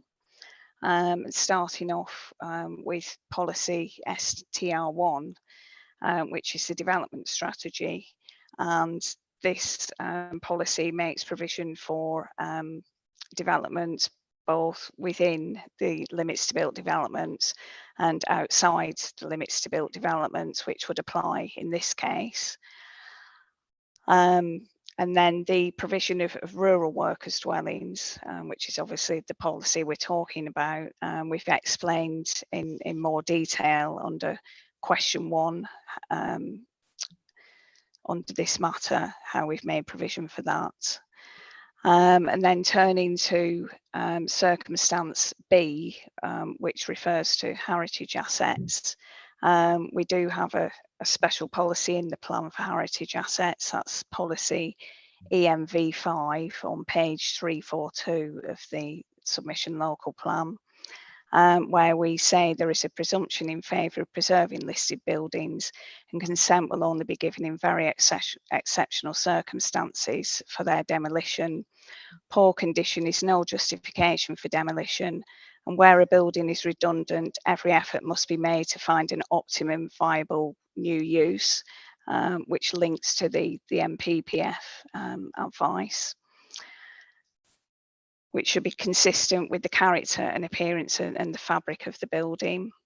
And we also refer to heritage assets and the optimum viable use under policy ED5, which is for the conversion of rural buildings. And that's set out on page 443 of the submission local plan at paragraph 6.483. Moving on then to circumstance C, this is for the reuse of redundant or disuse buildings and enhancement of their setting. Again, provision is made for this under policy ED5, conversion of rural buildings outside the LBD. Although we give priority to converting buildings for economic development or employment development, tourism, recreation, we do make provision under this policy for conversion to residential use and there's a set of applicable criteria. That's criteria A to D under this policy on page 445, which apply to residential conversions. In terms of circumstance D, subdivision of an existing residential building, we haven't made provision for this in the plan, as we very rarely receive this type of planning application. However, should we receive one, then we consider that policy EM1, which is sustainable design in the submission local plan, would make provision for this, in that we look at things like impact on residential amenity and highway amenity and impact, that kind of thing. And then in terms, just stop you there. I've not got the notes from that week with me, but somebody might be able to help me. When we're talking about, it was either the strategy or the limits to built development, did we not talk about,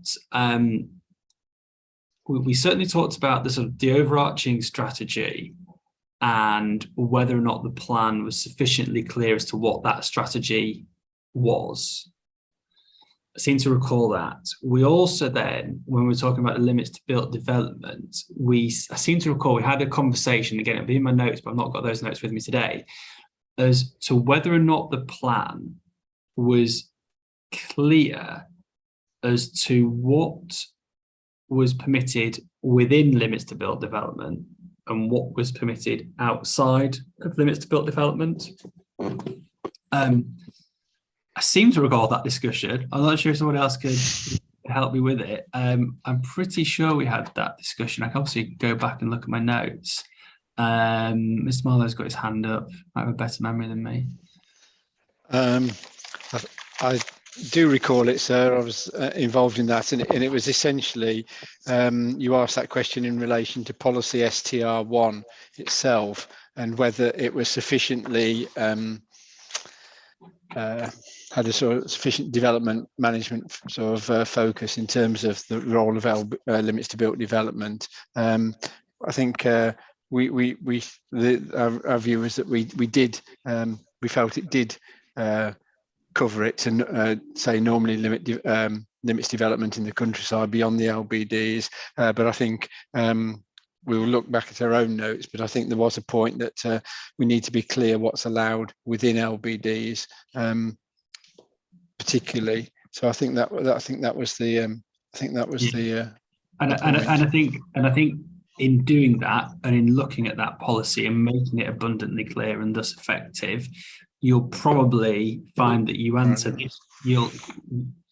As a consequence of doing that exercise, you'll probably answer this question, which is to make it clear what what would be permitted in the countryside, and that's obviously when you come on to cross-reference your policies about obviously heritage assets, which we'll talk about in due course, rural workers' dwellings, things like that. So rather than going through each of the component policies, I think when you look at your development strategy and just tightening that up and making it really clear and effective, it may be that there's a sentence that goes into the policy or the supporting text which just makes it clear that what do you do outside of limit to built development effectively. Well, that's when you're into your other component parts of your plan, i.e. rural workers' dwellings, farm developments, which we'll come on to talk about, things like that. So yeah, in doing that, you'll probably answer this question. So we can do that. I think Nicola Waters just checking her notes, and I think it was an elaboration of paragraph 449 where we do talk about more restrictive approach. So I think it was an elaboration there. We can make the cross references. Yeah. Just again goes back to that. Just clarity and effectiveness. Is it abundantly clear to users of the plan? Right, I pick up the plan, and within limits to built development, and I want to build my house, shop, business, whatever, where it's permitted and where it's not, essentially. Or if it's not permitted, what the permissive policies are, i.e. agricultural workers' dwellings. Yeah, that discussion centered around also criterion 9 of the STR1, as I recall. So we certainly have regard to that. Yeah. So the only other issue in relation to H7, which was your specific point, I think, was whether or not it complies. Did I understand correctly? You asked the question whether or not H7 complies with or is consistent with the MPPF. Or did I misunderstand? That was the first part of it. I think I didn't have anything. Part. Yeah, I didn't have anything further to add from the council's hearing statement on that point. Okay, good. All right, thank you. So that's fine. It was just the second point about, okay, this talks about rural workers dwelling. Well, what other forms of development are permissive? And we touched upon that. So that was that. Self-build we've talked about. Replacement dwellings, I asked a question as to whether or not it was justified for only allowing replacement dwellings where the existing structure was unsafe. And I think from memory in your hearing statement, you have suggested, let me just bring it up. I think you suggested a tweak here.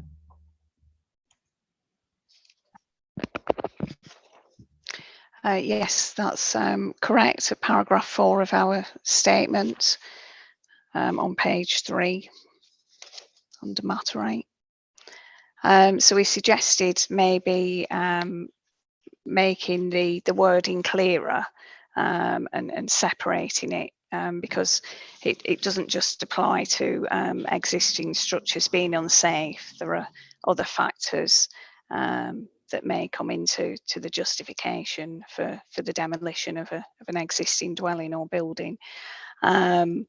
So yes, it was suggested separating that up more to make it clearer. But at paragraph 5, we did also suggest that if you thought more flexibility was needed, sir, that we could consider modifying the wording further.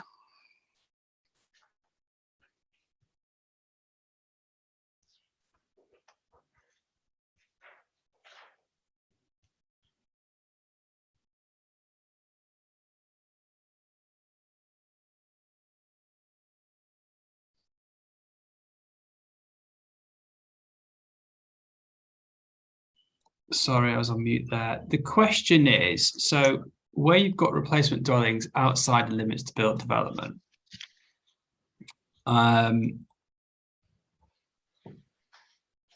talking here about dwellings that maybe aren't in the green belt because obviously national planning policy is clear there. So you've got a dwelling, you're outside limits to built development, and as submitted, the policy is saying you can only replace that dwelling if it's only justified on the basis that the existing structure is rendered unsafe. For example, unsound construction, subsidence, or is inherently constructed to a poor quality, constructed of poor materials, and it would not be viable to rectify these as part of a modernisation, etc., etc.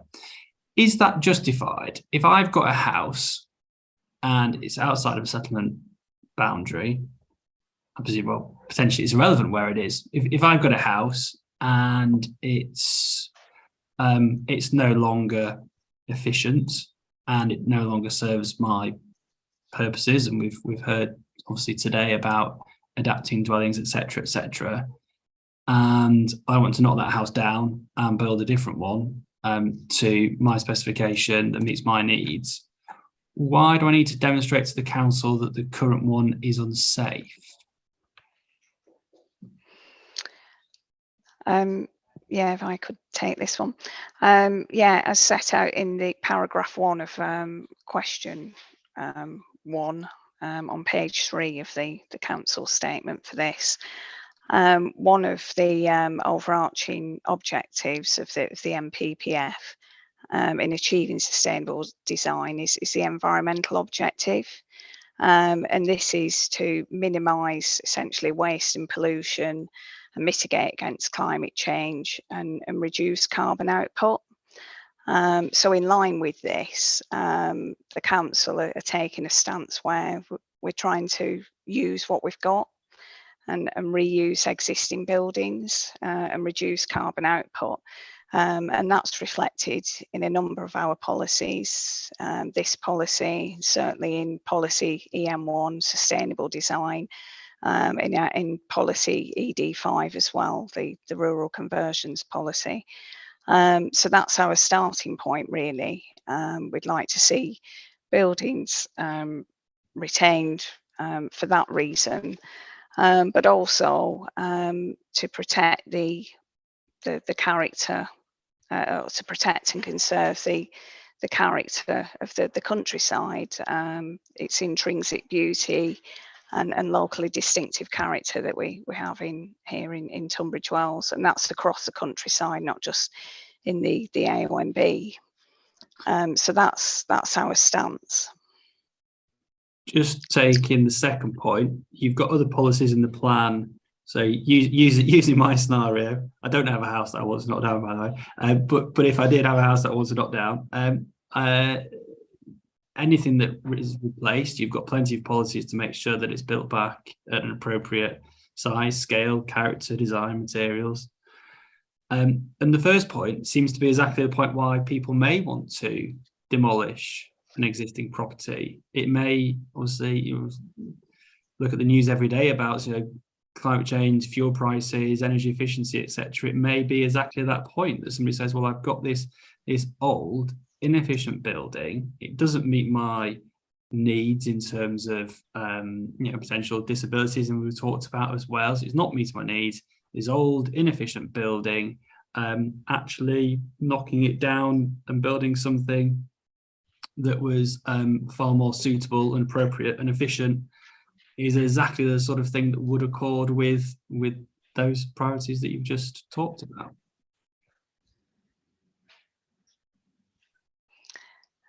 Yeah, well, that's noted. Obviously, that's something we're open to negotiate on, as we've indicated in our statement.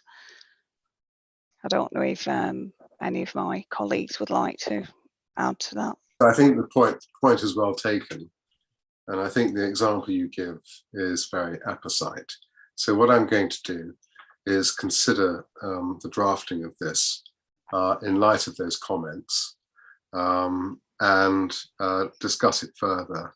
And I think we can probably come forward with some workable modifications to this, which we can suggest to you at a later stage.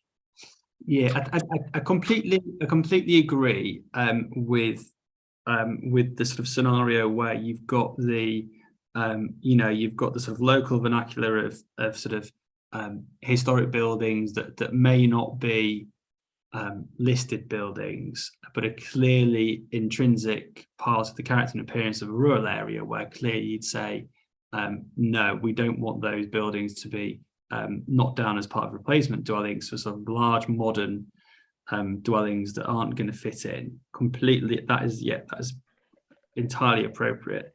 It's just having that blanket requirement that every single application for replacement dwelling would have to demonstrate that it's somehow unsafe, when that just probably goes above and beyond. There's two ways you can look at it. I think, yeah, you can either probably expand the policy in the sort of ways that you've suggested, or go the other way, really, and sort of strip bits out of it. But have a look at it, and I can obviously assist with some, getting the wording right. But I think that just struck me as thinking, it's not really appropriate in all instances, I don't think. The colleague's got his hand up, Mr. Hockney. Thank you, sir. Just excuse me, just in terms of your example, to my mind, that would fall within the criterion B that we've put forward as our suggested amendment, where it's inherently constructed to a poor quality, constructed of poor materials, and would not be viable to rectify these as part of a modernisation or refurbishment project. So that could be an individual requirement as a result of an accident causing disability, that it would then be of a poor quality for that individual. So to my mind, that example could fit within that policy criterion. Apologies, I tested positive for. Right. Okay. Yeah, I think it just needs to have a look at the wording of it. Really, it's yeah, we'll do that, sir. We'll do that rather than anything fundamentals. That was that one. I think. Hang on, that was replacement dwellings. Okay, so the second part of this question was where a dwelling is to be replaced. Are the reasons or criteria A to D justified in all locations? And again, we sort of talked about that. Question 3, how will proposals for replacement dwellings inside limits to built development be considered? Where would you go to for that? Because this is obviously just outside limits to built development.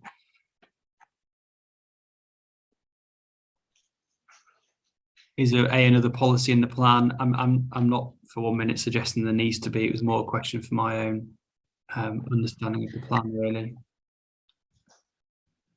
No, there isn't another policy in the plan specifically relating to that. Again, the starting point will be policy STR1. Is it inside the LBD? Is it outside the limits to built development? And we're looking at obviously rewording that slightly from what we've just mentioned earlier. And then we'd look at policy STR2, which is a strategic policy for place shaping and design. So we'd use the criteria within that. And then our policy EM1, sustainable design, that's a very extensive policy covering lots of different themes and requirements, such as design, character and site context, highway safety, landscaping, water and flooding, all that kind of thing. So we'd assess any proposal on its merits, primarily using that policy. And you'll see in our statement as well, at paragraph 33, we've listed some potential other potential development management policies, which may also be used depending on the location of the site and its context, and any site constraints. And within policy AM1, the supporting text to it, we also have a list of guidance documents, quite an extensive list, which includes both national and local guidance. And we'd expect any proposal to be assessed having regard to those documents as well. Thank you.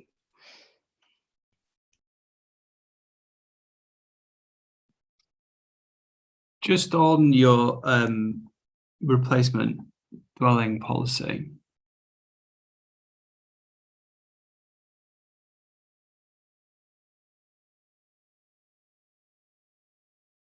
where a dwelling is replaced, you've got criterion A to D.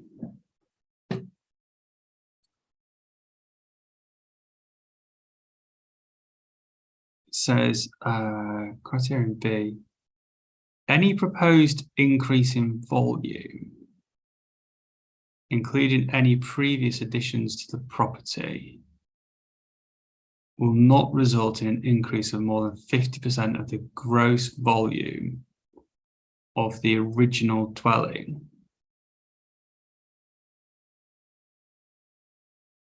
Is that justified?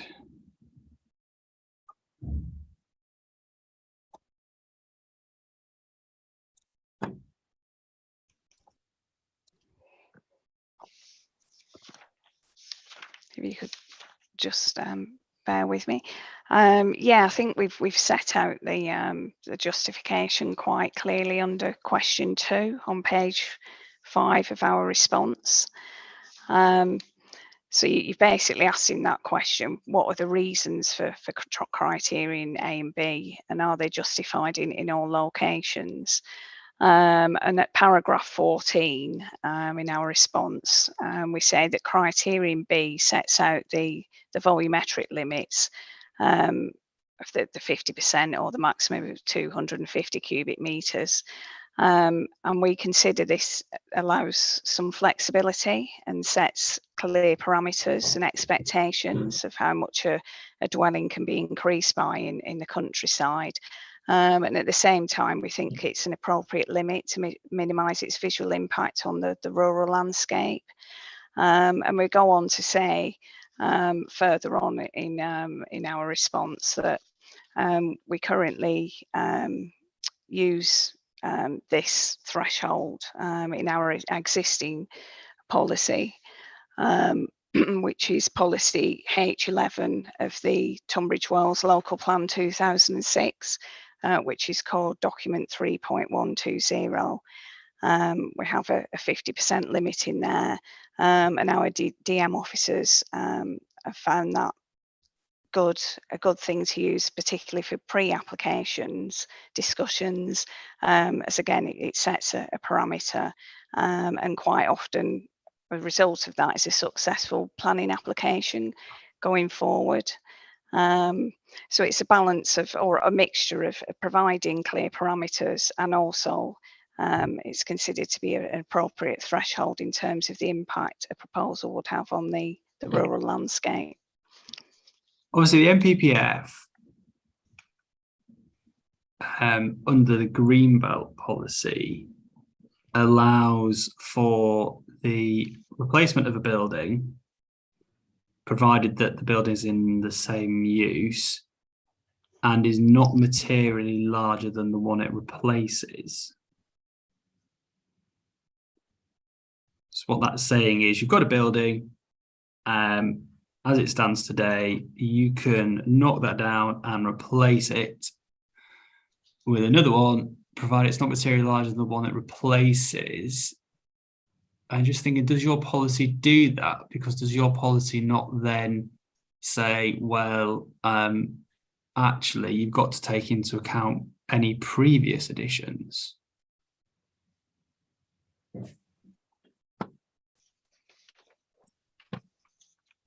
Mr. Sharadivian, there is, and I can't remember it, but Mr. Sharadivian probably will do, plenty of case law on this around replacement dwellings in the Greenbelt and replacing and knocking down buildings that have been previously extended. This goes back to, many years ago, to planning appeals on these very similar issues. I'm not so sure that that's consistent with what the framework's saying. The framework's saying you can replace an existing building provided it's not materially larger than the one it replaces. It's not saying not materially larger than the one that was there originally. Which goes to this issue of, well, you can have a building in the Greenbelt, you could extend it, and then you could knock it all down and build another one, provided it's not materially larger, and then you could then extend that and keep going forever and a day. I see the point entirely. Yeah, let me have a look at that, and I'll discuss it with the officers. I think the point's well made, and that might be truly a candidate for some further modification. I'll have a look at it in the context. I think it has to be seen in the context of the NPPF.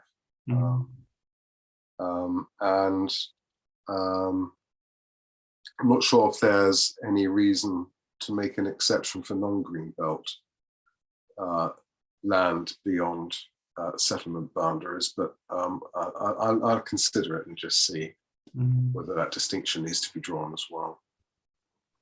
There's also sort of racking my brain back from doing these sort of things years and years ago.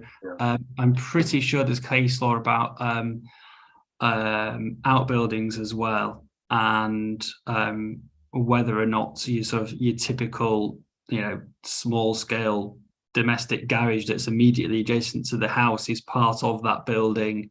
Obviously, case law with plan applications coming forward with much larger outbuildings, trying to take that as the volume as well. Yeah. So, have a look at that as well, I think. Yes, I will, of course, absolutely. I will do that. Okay. Where we got to. And the last one was just the extensions policy on the, let's have a look, H11, I think.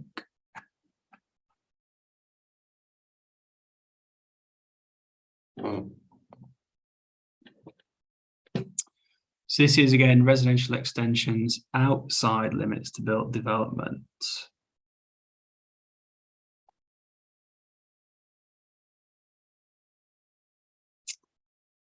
Let's have a look.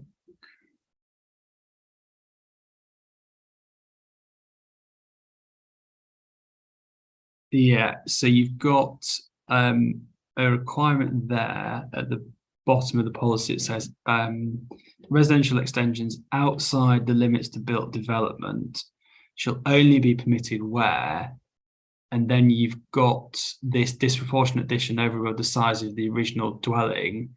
And again, it's back into the sort of the greenbelt tests, really, or where you typically find these sort of matters under greenbelt considerations. So again, if you've got just a dwelling, existing dwelling in the countryside, but it's not greenbelt, do you really need to apply all of these sort of very specific criteria? Is that justified?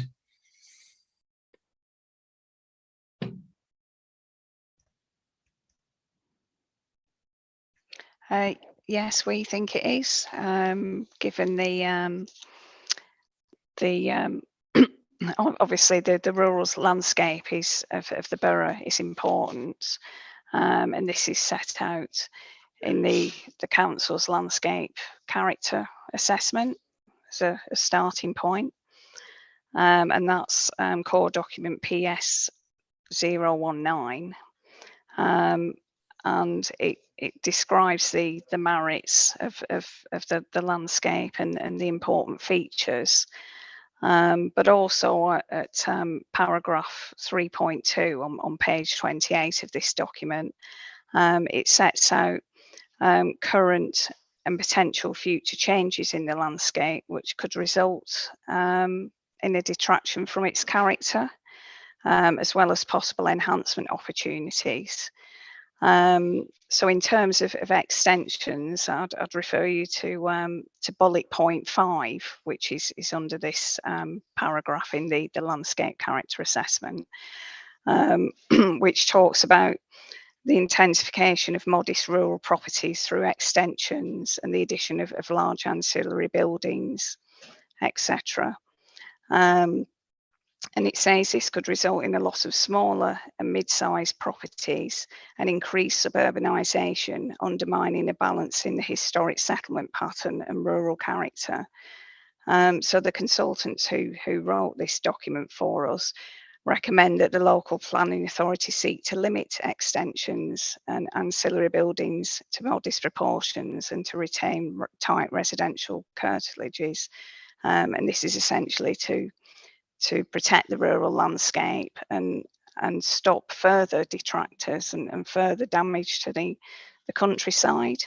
And beyond that, in our response, we mentioned the AONB as well, which covers 70% of the borough. So I think it isn't just about the green belt. We accept that's NPPF guidance, but as we've said quite repetitively through the responses in our statements, it's about protecting and conserving the beauty and distinctive local characteristics of the countryside across Tunbridge Wells Borough. We think it's an important asset of the borough. Yeah, I struggle with having the same level of requirement for something that's in the AONB, which is a protected landscape designation, and also a green belt, which is about preserving openness, to then something that's not. So something that's not, you've got a dwelling that's not in an AONB, it's not in a green belt. Why should it then have to be subject to the same stringent requirements? And we know that the framework, in terms of what that says about extensions in the green belt in particular, what it says about AONB, I'm just struggling with the justification for it in other locations, as to why other locations. That's not what the framework says. And actually, you could probably, refuse inappropriately sized extensions by, if you had a policy, you probably got one in design somewhere that says, that extensions, should be good design and proportionate in size, scale, appearance, materials, etc. That would sort of adequately do the job, rather than getting dragged into this very sort of green belt calculation of cubic meters, and it's just all very prescriptive, which for a scheme outside the green belt and outside the OMB, I'm sort of struggling to understand. Well, obviously there are, as we've explained in our response, we realise that a lot of applications outside the AONB and conservation areas, Article 3.2 can be built under permitted development. So in a lot of cases that would apply. But I think it comes back to what I was just saying earlier on about our borough landscape character assessment, that we consider that the rural landscape of the whole borough is important, not just the AONB and not just the openness of the green belt. So that's our justification, and we based it on the evidence. We've had quite a lot of, there are lots of different documents which look at landscape character as part of our evidence base. So that's where we're coming from on that. And the 50%, it may sound prescriptive, but as I explained earlier, we find this a useful tool, a useful parameter in guiding applicants, rather than just saying, sort of randomly saying, well, this might be appropriate, this may not. I think sometimes it's useful to have something to go on, and it's worked successfully so far. So it's an existing policy, and on review and discussion with my colleagues in development management, we thought it would be good to keep it in place.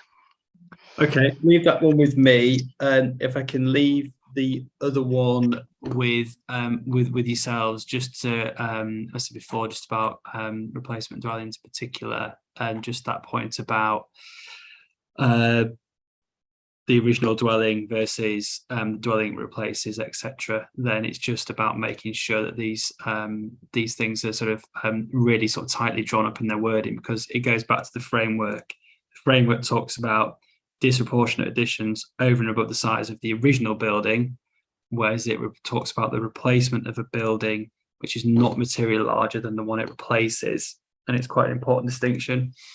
So I'll leave that one with yourselves. Noted, thank you. And that, I think, was that. So let me just check.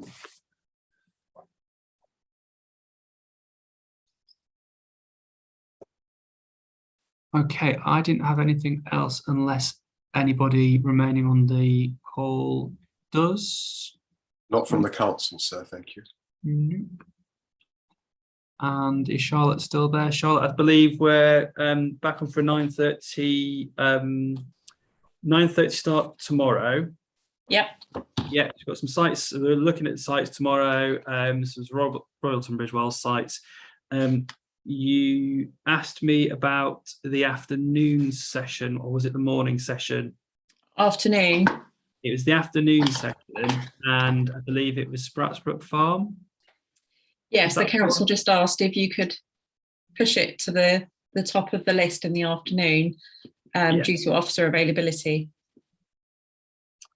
Yeah, that's absolutely fine. I think we've got 4 sites, haven't we? So we should get through that fine. So yeah, we'll put that to the top of the list. Yeah, that was that. Okay, Yep. Charlotte, anything further from yourself? No, that's all. No, that's all for now. Thank you. Thank you all very much. We'll adjourn for the day and we'll see you all tomorrow. Thank you very much. Thank you. Thank you, sir.